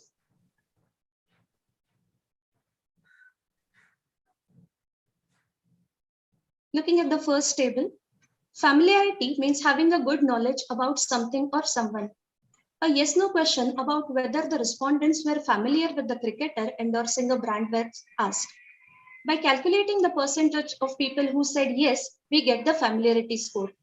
If we look at the table, the familiarity score of Virat Kohli is calculated by 171 respondents who are familiar about him endorsing a brand divided by the total number of respondents, that is 181. It comes to 94.47, highest amongst the 10 cricketers, followed by MS Dhoni and Sachin Tendulkar. The respondents were asked if they were inspired to purchase a brand which was endorsed by the cricketers. Calculating the percentage of people who heard about the brand endorsed by the cricketer and are so inspired to purchase it gives us the popularity score. The next table suggests that popularity score of Sachin Tendulkar is highest, that is 46.40. Next slide, please. Public's familiarity and the positive opinion of a brand endorsed by a cricketer gives us the Q score. Q score is calculated by multiplying familiarity score by popularity score. In our study, the highest ranked cricketer is the one with the highest Q score. Sachin Tendulkar is found to have the highest Q score, that is 38.71, closely followed by Virat Kohli and MS Dhoni. Thus, these three cricketers are amongst the top ranked celebrities. Next slide, please. Awareness of consumers was inquired considering four parameters: advertisement, endorsing cricketer, quality, and price. 57% of the respondents agreed that brand endorsement by cricketers makes them notice a brand. Two factors were considered to analyze perception of respondents: endorser credibility and consumer belief. Consumers' opinion about endorser's credibility was probed based on four parameters: expertise of the celebrity, experience in the field, sincerity, and trustworthiness. 78% of the respondents felt that a trustworthy celebrity holds maximum credibility. This was followed by experience within the field, with 70% responding favorably. Next slide, please. Consumers' belief about the brand endorsed by cricketer was asked, and the parameters considered were quality, consistency, reliability, and features.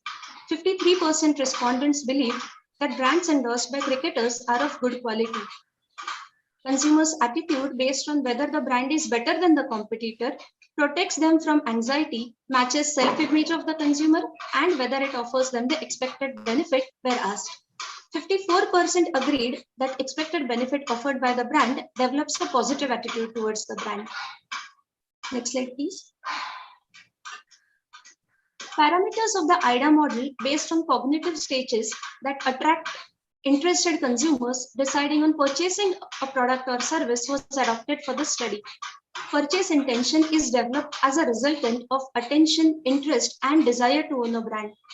Brands endorsed by cricketers could gather attention of 63% respondents. 51% of the respondents developed an interest in the brand.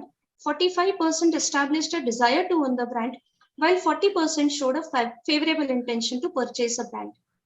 Findings. Next slide, please. The findings of the study were: Sachin Tendulkar is amongst the highest ranked cricketer with the highest Q score. Virat Kohli and MS Dhoni closely follow. Consumers believe that quality of a product, the advertisement promoting the brand, and price of the product are also strong parameters to notice a brand.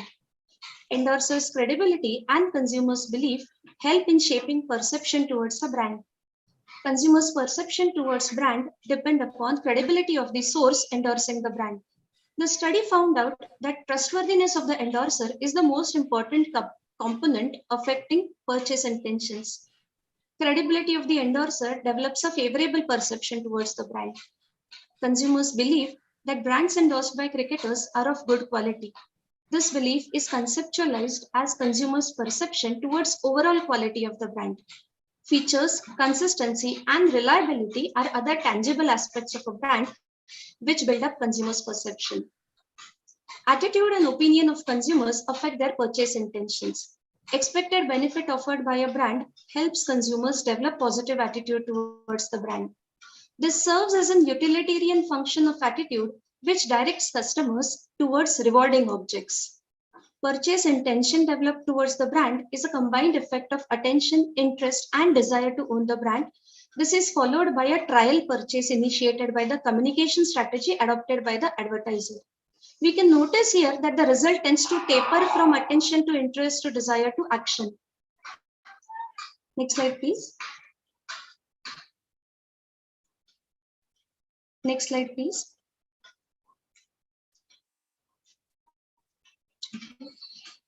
The conclusion of the study is The study aims to find the impact of popularity of the source, in this case, the endorsing cricketer, on perception of consumers.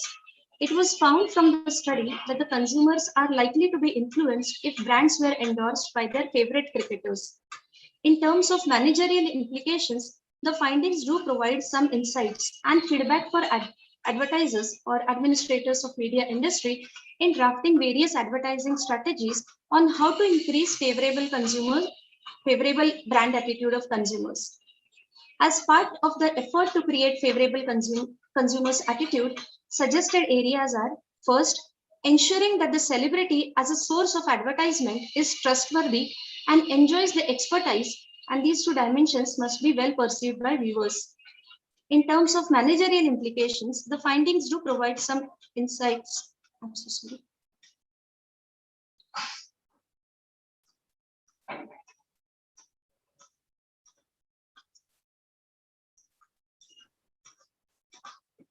Okay.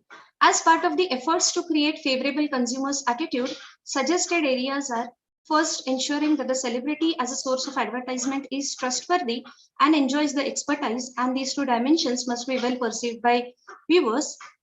Further, the study suggested that credibility of the cricketers, in this case the endorsers, was explained by trustworthiness and experience.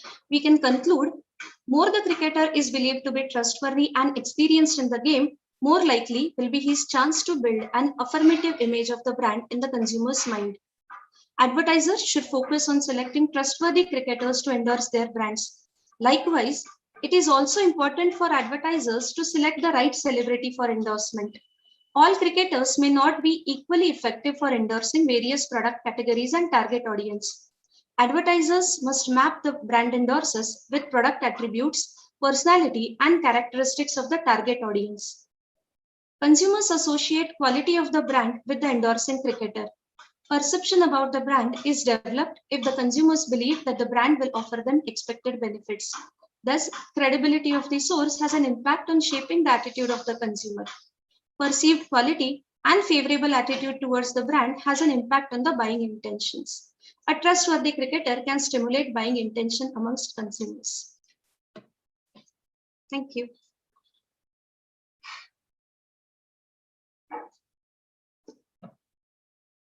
Thank you so much.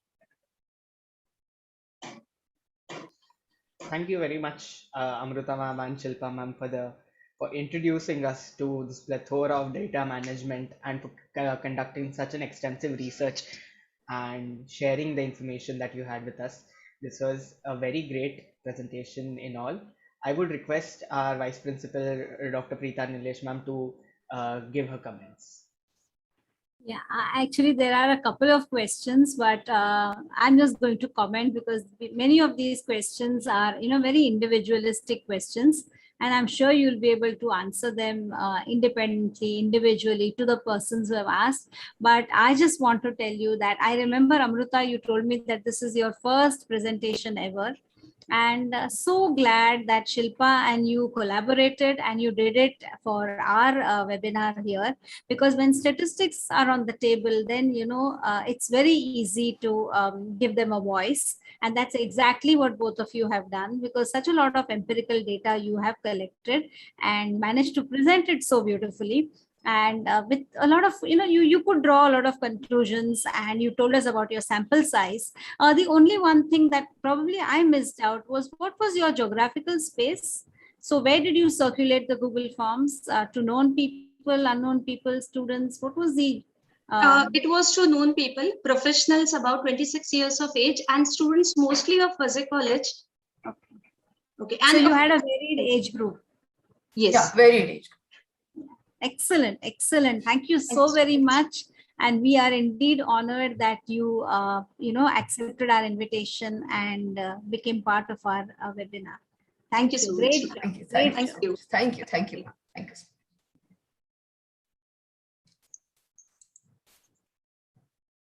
Thank you so much, Preeta ma'am, Shilpa ma'am, and Amrita ma'am. Moving on to the next technical presentation that we have. So this one fills me with a lot of happiness and consideration, because this is one of my faculty member who is going to speak today. So I take a lot of pride in introducing her to all of you. So next up on the lineup, we have our pre-tail ender, Miss Ashwati ma'am, who is the assistant professor at Department of Mass Media. After completing her master's in entertainment, media and advertising, she hightailed it into academics as a career. She's also a board member of studies of BMM and BVOC of travel and hospitality in our Vaze College Autonomous, and also on the BMM and MAEMA in the Ram Niranjan Jhunjhunwala College Autonomous. So apart from her academics, she's an amateur artist and a corporate trainer. So the pitch is yours, ma'am. Please take over. Thank you, Mithil, for such a generous introduction. Just let me share my screen and let me know whether it's visible at your end.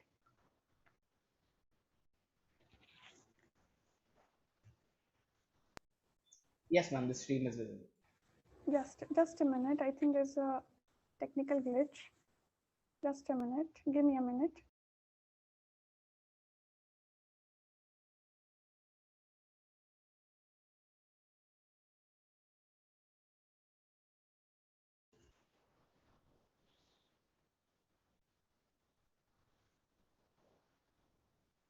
I hope the screen is visible. Yes. So demigods of popular, demigods of popular culture exploring the Indian fandom of cricket in Bollywood. When Preeta ma'am told me to present a paper on cricket and Bollywood, I was truly in a fix. Don't be mistaken, I am a fan of cricket. Having never played the sport before, I was not familiar with the terminologies or technicalities of the cricket. As I started researching more about it, I realized that there are more people like me who don't need to play the sport to love it. Though the worlds of cricket and Bollywood often collide in the page 3 newspapers, the popular sport and cinema often are united by the force of the formidable Indian fandom and continue to have an immense influence over the popular culture.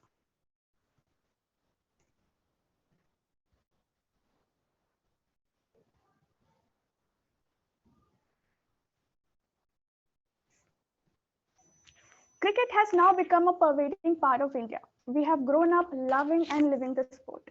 Metaphorically, be it TV sets, mobile phones, or any gully, cricket is present in every nook and corner of Indian streets and hearts. Statistically, cricket has over 1 billion fans globally, with the Indian subcontinent alone constituting the 90% of it. In any other country, the numbers would seem like an exaggeration, but in India, quantifying the fandom would be unsporting. Though the sport itself may not be as holy as a real religion, cricketers in India are considered demigods, part human, part divine. The nation has witnessed many such cricketers who have revolutionized the sport and came to be worshipped by millions. Their stories have inspired many works in Indian cinema. Well, the immense praise for the sport doesn't always remain contained in the cricket pavilions roaring with the chants for the demigods. Cricket and its Indian fandom often find their place in the fictional and biographical narratives of stylized screens of Bollywood. It is said that cinema is the reflection of society. Hence, the Bollywood connection isn't just an analogy. The lives of legendary cricketers have everything that a Bollywood films need. Larger than sport heroes, David versus Goliath matches, hues of patriotism serve as a complete entertainment for a die-hard fan of cricket. The fact that there have been many fictional films and biopics based on this popular sport itself proves that Bollywood, in fact, is of the fandom, by the fandom, and for the fandom of cricket. However, not all films have fared well in the grounds of critics and box office numbers. The reason being, Indians don't joke about cricket. This paper explores how the potent force of cricket has spread beyond the domains of sports, leisure, entertainment to popular culture through the lens of these three Bollywood films, Lagaan, Iqbal, and Ferrari Ki Sawari. Well, when you talk about cricket and Bollywood, how can you not talk on Lagaan? When one of the characters of the film asked Bhuvan, the lead character, "Suna hai अंग्रेजा दे खिलाफ लड़न वास्ते तुसी कमर कसी है?" To which Bhuvan replies, "हाँ, लेकिन लाठी भाले से नहीं, गेंद बल्ले से." The film Lagaan is about a battle fought with bats instead of guns or swords. The story starts with people of Champaner struggling to pay Lagaan, the agriculture tax levied by the British cantonment. To appeal for a waiver in the tax, Bhuvan and villagers go to meet the king of Champaner, where Bhuvan calls the sport of cricket stupid. Captain Russell takes it as a remark, takes it as a personal insult. Bhuvan and villagers are faced with a unique challenge then.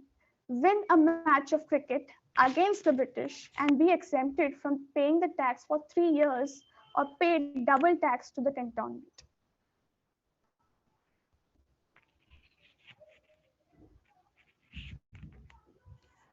Bhuvan agrees on the behalf of his people and faces the ire of the entire villages in the province for accepting the impossible task. Bhuvan starts convincing his people.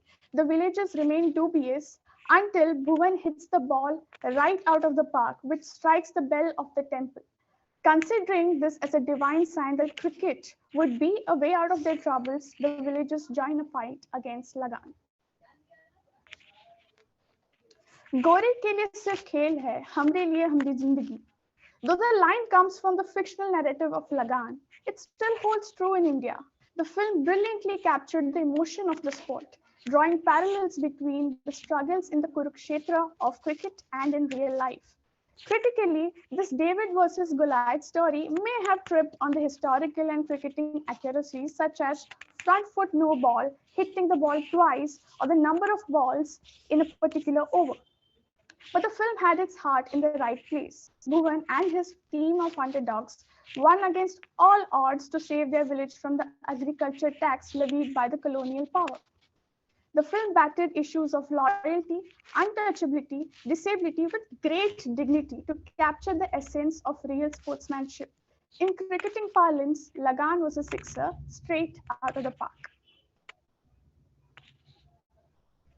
On an interesting note, the reality of Lagaan was far from the on-screen story. Except Amir Khan, the actors who played the key batsmen of the Champaner team and the formidable opponent Captain Russell were terrible at cricket. The ace director Ashutosh Gowarikar struggled to get the batting shots right, even after 20 odd takes. Ashutosh sir later on decides to take close-up shots to hide the discrepancy in the on-screen and off-screen reality, and this brilliant cinematic jugaad is what you see on screen as magic. However, the same cinematic jugaad could not be used for the film Iqbal. You see, in the film Lagaan, the villagers had to learn the alien sport of cricket to save themselves from the fate of hunger and poverty. The film Iqbal is about a deaf-mute boy dreaming of being a professional cricketer and making it to the national team. The film had to get the cricketing part right, as faking the sport, even on screen, would be a great risk in a cricket-frenzied country like India. For Iqbal, the director Nagesh Kukunur wanted someone who got the techniques right, that is, the sport and the sign language. And that's how Shreyas Talpade graced the screen, having been a medium-paced bowler himself in real life. The film starts with Iqbal's pregnant mother watching cricket match on communal TV with the rest of the villagers of Kolipad. She's praying for a wicket and hopes the Haryana hurricane Kapil Dev swings his magic. She promises her prophet offerings in exchange of the wicket. By the end of the match, Kapil Dev takes a wicket and India wins. The crowd erupts in celebration, firecrackers, colors, and dance.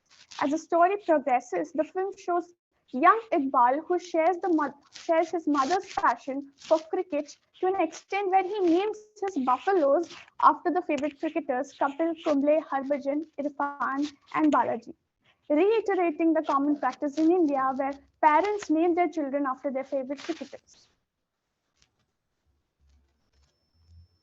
Despite this explicit fascination towards the sport, Iqbal and his mother Saida, his sister Khadija, keep their love for cricket under wraps. The reason being, Iqbal's father Anwar hates the sport. Iqbal builds a small hut of haystack with pictures of cricketers stuck all over the sides. The hut is no less than a private shrine for Iqbal, a shrine ornamented with the pictures of articles of the demigods from the cricketing world, where his passions find solace, his prayers are answered, and his dreams breathe to life. After being thrown out of a local cricket academy, a dejected Iqbal burns the pictures and articles of demigods, but not before it shows him the final ray of hope.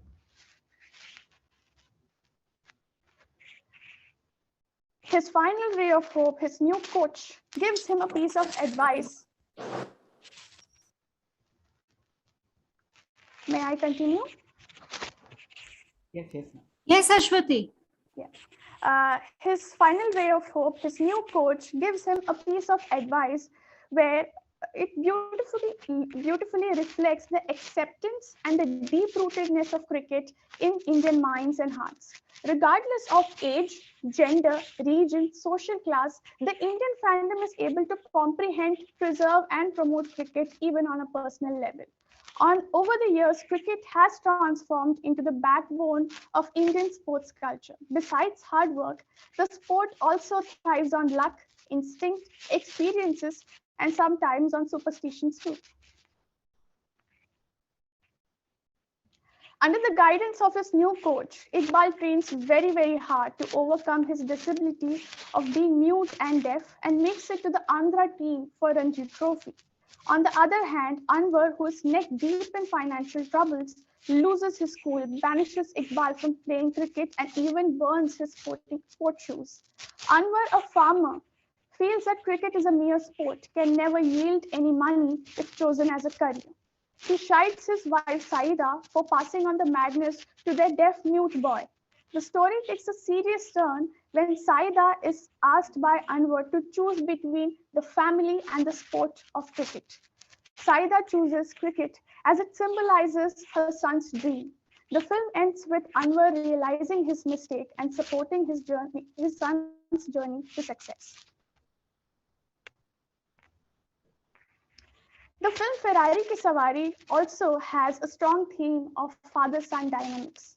The film is a story of a young boy, Kayo, and his father, Rusi, who lives to fulfill his son's ambition of becoming a cricketer. When Kayo, a young promising cricketer, gets opportunity to visit Lord's and meet his idol, Sachin Tendulkar, the boy and his father are elated. But this opportunity comes with a hefty price that Rusi cannot afford. To fulfill his son's dream of playing at Lord's, the upright Rusi, otherwise honest, performs his first act of dishonesty to arrange the money. He steals the shiny red Ferrari owned by Sachin Tendulkar, and for one day, the bumpy ride to the dream ensues.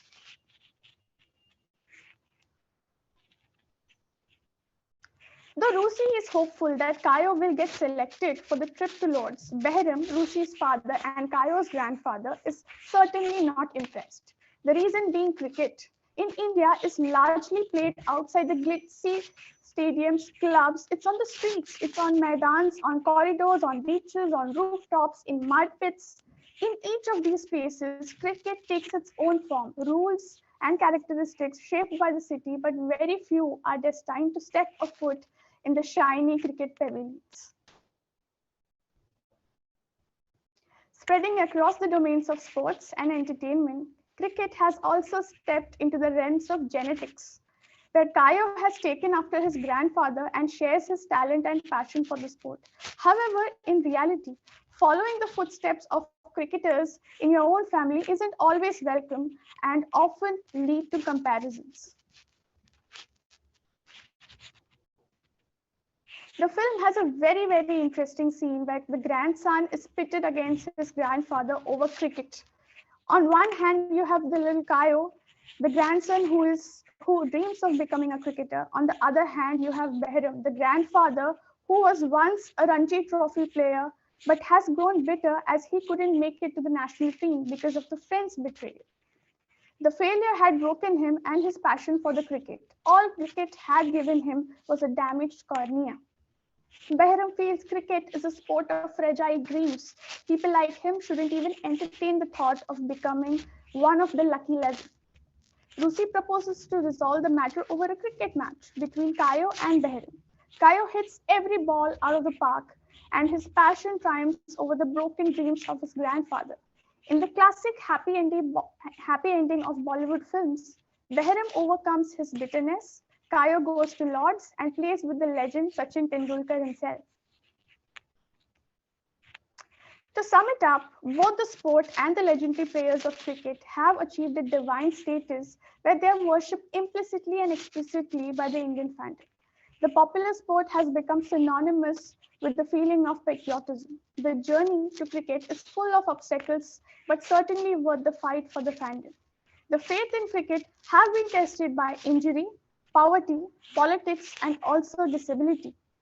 The faith in cricket has been internal. Sometimes the struggle has been internal. Sometimes the struggle has been against, the conflict has been against the family members.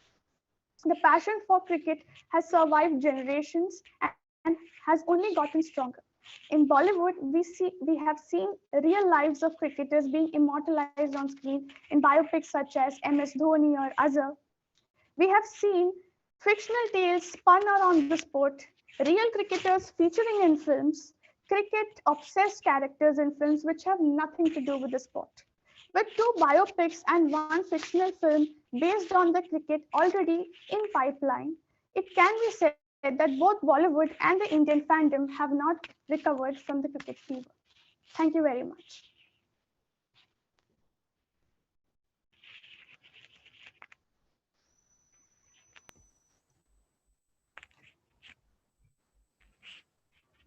Thank you so much, Ashwati ma'am. That was such an insightful session, and I relate to it very much because it was on the lines of what we talk about in our lecture as well. So, anyway, moving on to the question that we have from one of our audience in the YouTube. Can we say that in the representation of the game in film, it is very delicately intertwined with the local and community aspirations, especially so in Lagaan and in Iqbal?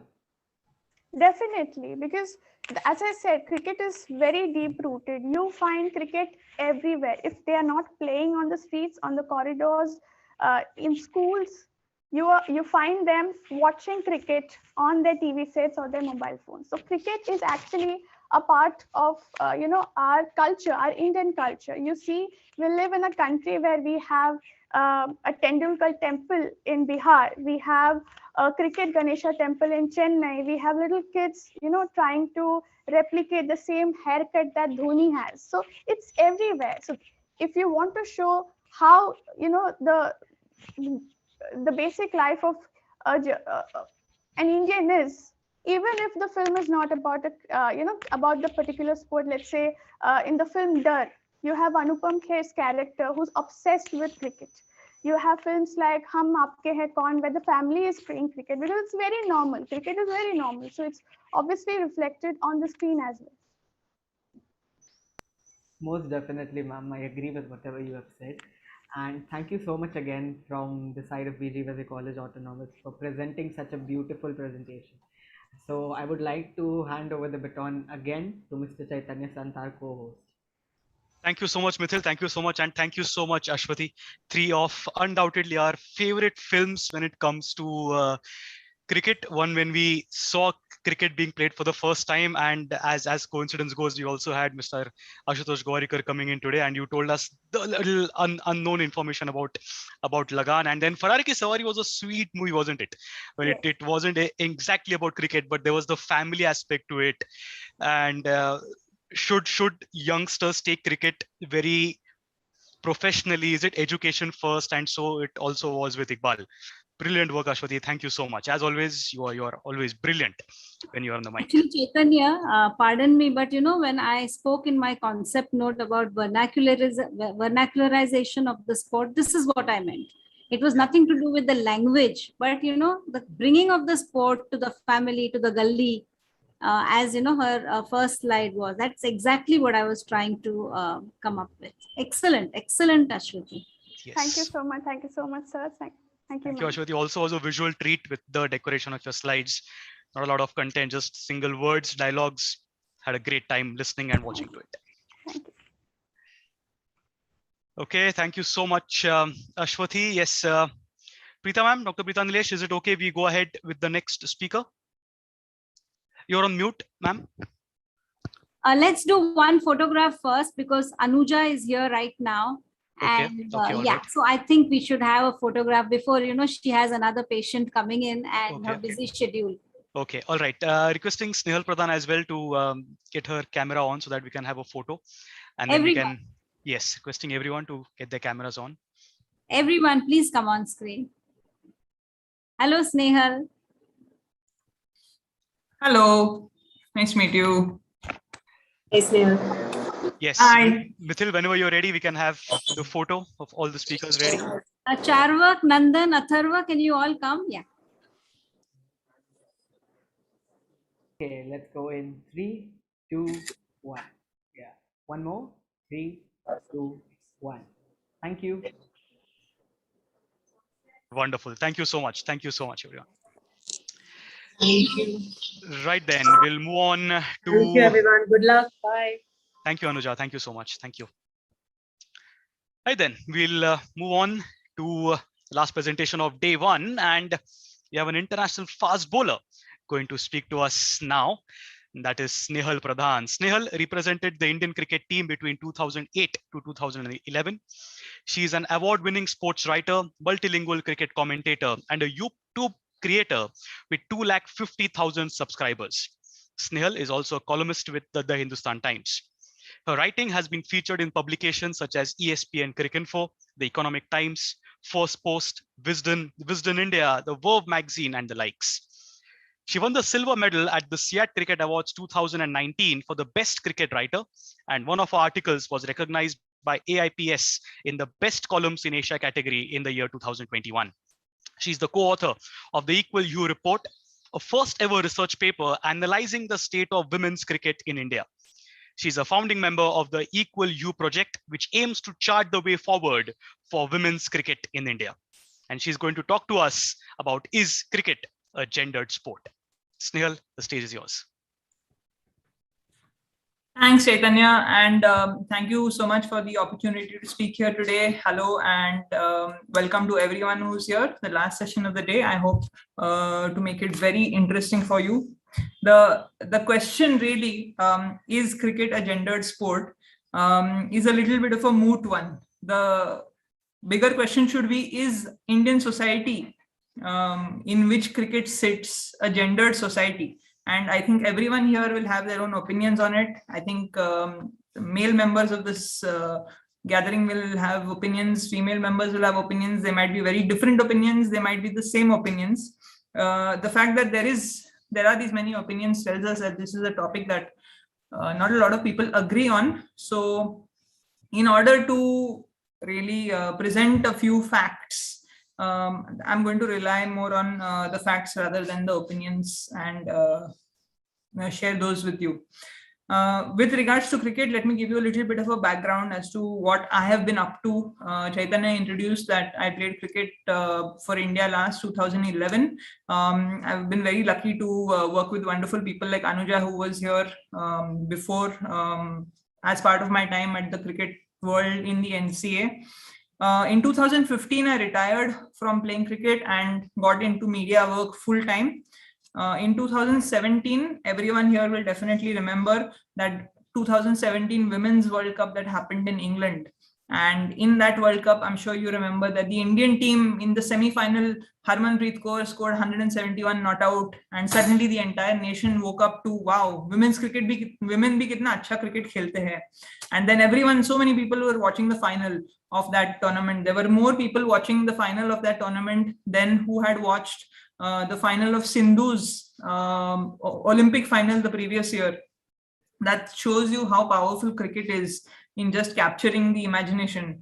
And so many people watched India come very close. One of the daughters of Mumbai, Poonam Raut, top scored in that final, but India fell short by just 9 runs to winning the World Cup. And at the same time, came back home heroes, came back home having awakened the entire nation to women's cricket. So for that tournament, there were only 3 media persons from India who had traveled to cover that entire tournament, and I was one of those 3. I was lucky and at the same time heartbroken to be at Lord's watching that game. And at the end of the game, like all supporters of women's cricket, there were definitely tears for the players also, and for people like us who were watching. And that pain really forced us to ask ourselves a question that, what can we do to avoid this kind of a pain again? So myself and my colleagues who were in the media, who were in the press box at that time, we put our heads together, and over a long process, which took 3.5 years, we published something called the Equal Hue Report. The Equal Hue Report, like Chaitanya introduced, is the first ever research paper for women's cricket in India. I mean, cricket is such a popular sport, it's everywhere, but at the same time, it's so hard to find data on cricket. It's so hard to find any kind of numbers on cricket. And therefore, we were trying to fill that gap specifically with regards to women's cricket. Let me then introduce you to some of the findings of that report, which will probably help us answer the question of whether cricket is a gendered sport. I think everyone understands that in Indian society, men and women have different challenges. We wanted to look at what these challenges are for women specifically with respect to cricket. So we identified a few particular areas, and I'm just going to share my screen for that.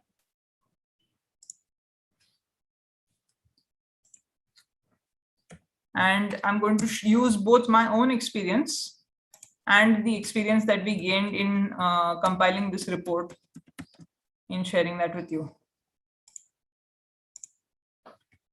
So firstly, this is a page out of the Equal Hue report.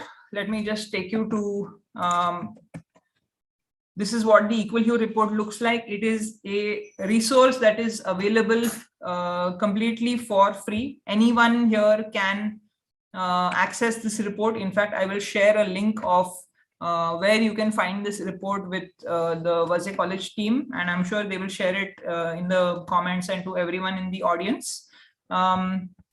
Let's get to the points of the report, which really painted a picture for us. We identified a few particular barriers for women in sport, and we identified these on the basis of our own experience as some people who had experienced the game and who had been studying the game, and also from the experience of cricketers themselves. So we conducted a survey of state cricketers, current cricketers who are playing women's cricket for their state. And more than 350 of these girls gave us responses all over India. And they told us that there are many cultural barriers. Some of these cultural barriers are in the term terminology, like how we say batsman. Some of these are slightly more deeper and slightly more serious. Like one of our survey questions was, has anyone in your immediate family told you not to play cricket? And 20% said yes. Please remember, these are players who are already representing their state. They've already come through various barriers to reach their state. Despite for 20% of them, their immediate family, their mother, father, sister, brother, someone telling them, don't play cricket.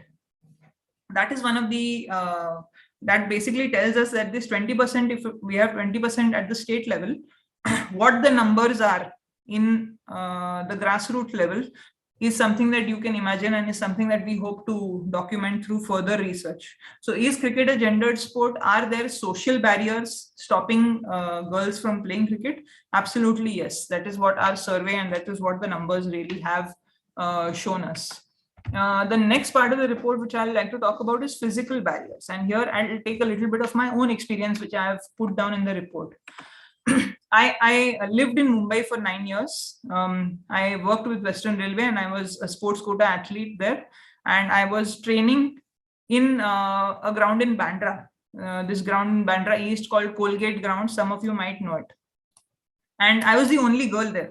And I would go there. And after the session, Mumbai ki garmi, pasina, I am someone who sweats a lot, completely drenched, completely soaked, but no changing rooms no place for me to change and feel clean while going back into the public transport or the local train. There are physical barriers which are making it harder for girls to really participate in cricket, and these kind of lack of facilities are very serious barriers that we see. And it's one of the big reasons. Like, for example, if you had a young girl in your family, the first thing you will think is changing room hai kya, and changing room agar nahi hai to wahan pe mat jana. So these barriers are definitely causing cricket to become more and more a gendered sport. The other finding of the report, which was really stark, is that there are very few opportunities for girls to play cricket as compared to the boys at the grassroots. Now, I'm sure all of you have some experience of playing gully cricket. Many of you, if you are boys, will have some experience of playing cricket in schools. You'll have some school nearby and they have a school cricket team. That is not the case for girls. These state level cricketers who we surveyed, we asked them, have you ever played inter-school women's cricket, where, you know, fully girls team, not one girl playing in boys team, like how I played, but in fully girls team, and 60% of them said no. Again, state players who have already reached their state, didn't have an opportunity to play in fully girls teams in school. They had to be the one player playing in boys teams or something like that. The reality extends to college also, that even in inter-college, almost 50% of them have said no, we haven't had the experience of being able to play purely girls inter-college cricket. And that's something that again creates another barrier. The lack of these tournaments at the grassroots level creates another barrier for girls to pick up sports. So is cricket a gendered sport? I think the question is answering itself. And why is it? And there are multiple reasons, multiple answers to that question. Some of them are social, some of them are physical, and some of them are come down to really the grassroots.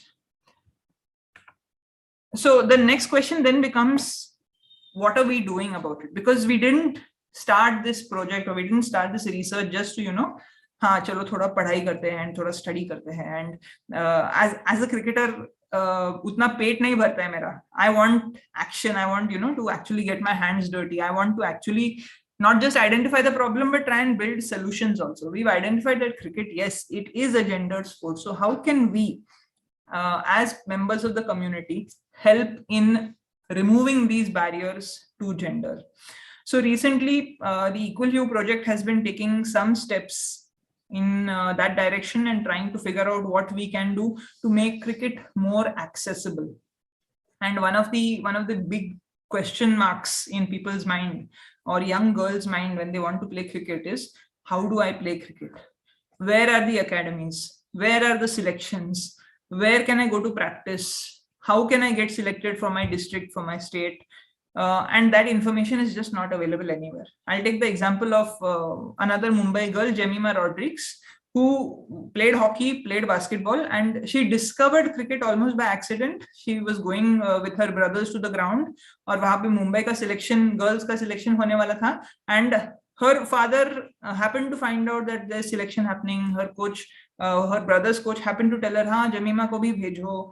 And by chance, India and Mumbai got one of their best cricketing talents, purely because she was in the right place at the right time. But if someone is actually searching for these pathways, if someone is actually searching for information on how we can find these pathways and how then we can get into the system, that information is very hard to find. So we identified, as the Equal Hue project, we identified this gap in how these pathways can be found.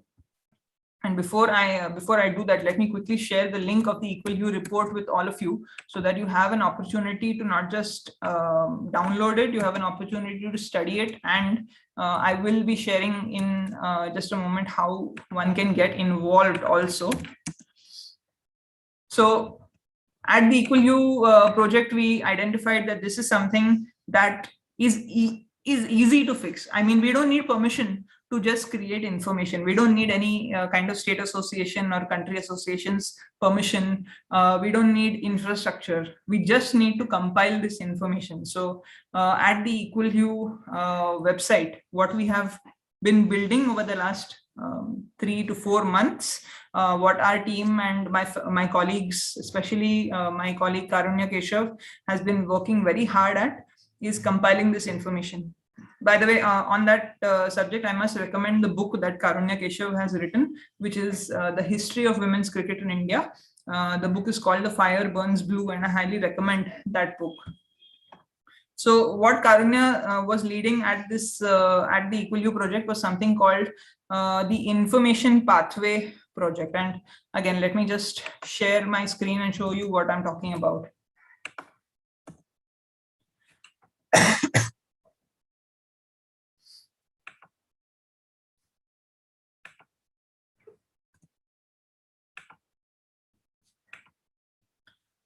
So what we did through our Equal You project is we identified a number of barriers and then we tried to really start addressing them.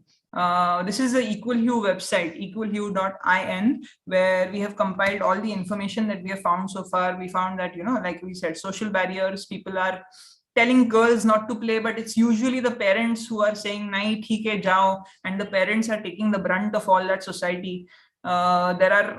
There are cricketers who told us that they are finding it difficult to go to practice, and this is something that exists in Mumbai with public transport and local trains, because you have to then carry kit bags in practice. There is all sorts of things that happens to women in public transport, groping, harassment, all these kind of things. The athletes told us that they don't tell their parents ki what is happening at home because they are afraid ki unka cricket band ho jayega, but these are the realities that are happening.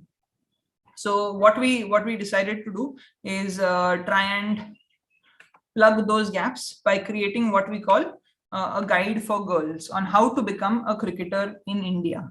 So it is aimed to be an information resource where you can get information if you have questions, like if you have any kind of questions as a young girl anywhere in India on how to play cricket. Some of the things we addressed are cricket myths versus reality, how to balance cricket and studies, what kind of equipment do you need, how much does it cost. We've even discussed things like how to manage cricket while being on your period, how to manage when you have to travel a long distance to do it in the safest possible way. And what we really did is create an information catalog on how to become a cricketer step by step for girls, city and state wise. Like, for example, our aim really with this project is anyone in India should be able to come to our site and find the resources that they need to be able to find what kind of situation is there for playing cricket where they are, in whatever state they are. So this is not just something that people in the big cities can access. This is people that anyone can access. Like, for example, let's look at the Mumbai page, how to join girls cricket in Mumbai. And Mumbai has a very strong tradition of girls cricket. So that we had a lot of information here. We have the information on the Mumbai summer camps. We have the information of what all age groups Mumbai cricket offers women's cricket in. We have the information of what all academies and schools there are in Mumbai, which usually offer girls teams.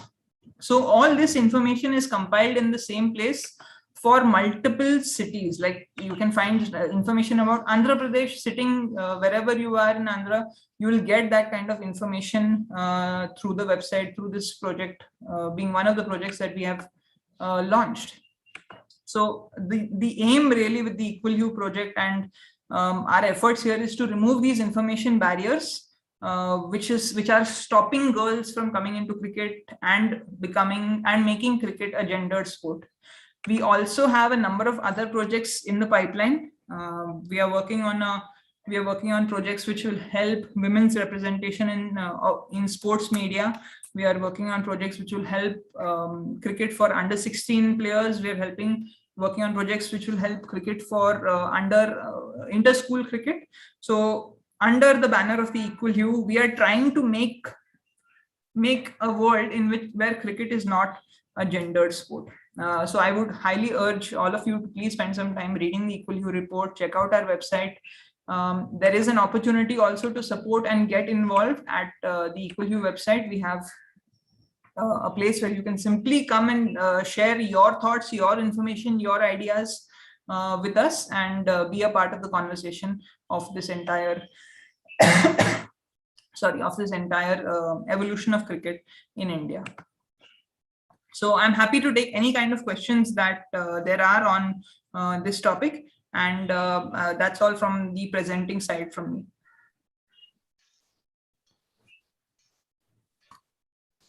Yes, thank you so much, Snehal. Thank you so much. I think we have a question, a Vice Principal, Professor Dr. Preeta Nilesh, ma'am.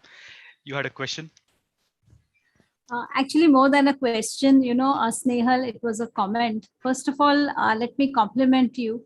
I mean, I was just listening to you and wondering whether you are a cricketer or you are an academic, because the way you went about making your presentation, I mean, you are on the field, and not only did you identify all the gaps that exist, but you also came up with an action taken report, which normally does not happen. And you also gave us a lot of food for thought on how we can collaborate, or college students and the academia can collaborate with you, and just in that round table. So that was just excellent. And all the time that you were speaking, I was reminded of a paper which I did recently on the marginalization of chefs. And the same thing, all the issues which you spoke about now, these were the issues, the cultural and the social and the family barriers. And, you're just not able to hit that glass ceiling. It's so very strong on you. And that's exactly, but at that point, the action taken report bit, I mean, that was fabulous the way, because I think being an insider, it gives you a totally different vision and insights to the whole thing. So my question is, again, if we can later on, meet and collaborate, and you can guide our students, because we have a Gymkhana committee and we definitely have girls. We don't have a cricket team though, but we can definitely take a lot of inputs from you and get this going, so that will be the biggest contribution that will come out of your presentation. Definitely, I'd be happy to have further conversations about this, and that's what we are hoping, that conversation leads to action. And I think when you get cricketers who have been, on the field and in action for all their life involved in projects like this, we focus a little more also on whether, what the action of what is happening. Absolutely. You came out like a tigress, I was just telling Chaitanya, the way you were, so very passionate and involved. It was not, anything superficial. It was like you are in it, and you just want to go about finding a way for all these young girls who are also equally fascinated by the sport and want to be on the field and, emulate an idol like you. Perfect. Thank you. I really think that sport, and especially cricket in India, because it's already the biggest sport, has huge power to really just give confidence, give wonderful experiences, and at the top level, honestly, just change lives. We have the story of Radha Yadav from Mumbai, who's, the daughter of a vegetable seller, and she's now a record-breaking Indian cricketer who has bought her parents a flat in Mumbai. So the potential for change in a sport like cricket is tremendous. Hats off to you. Fabulous. Over to you, Chaitanya. Yes, thank you so much, Snehal. Thank you so much. And there's a question that is coming in, is that if you talk of popular consumption as the topic that we have of our seminar here, can popular mediums, like for example movies, be a platform or serve as an inspiration for girls to start playing cricket? Yeah, absolutely. And we already have confirmation that we have a couple of biopics on women's cricketers coming out. Tapsi Pannu is playing Mithali Raj in her biopic Shabash Mitu. And I believe Anushka Sharma is going to be playing Jhulan Goswami in her biopic, which will come out hopefully in a few years. But I think, Chaitanya, and you'll probably agree, is that we have something even more powerful, which is live unscripted sport. And ठीक है, movie में हमें पता है happy ending होने वाला है, movie में हमें पता है कहीं ना कहीं यही होने वाला है, but when you actually watch unscripted sport and you don't know whether your team is going to do well and then they do well, nothing will inspire more. So I think the visibility of elite sport, the visibility that the Indian team is getting, we have 5 players playing currently in England in the 100, soon to be playing a day-night test match in Australia. I think that is the best way to inspire young girls. Absolutely. We have comments coming in on YouTube as well, saying that we enjoy watching your videos on YouTube.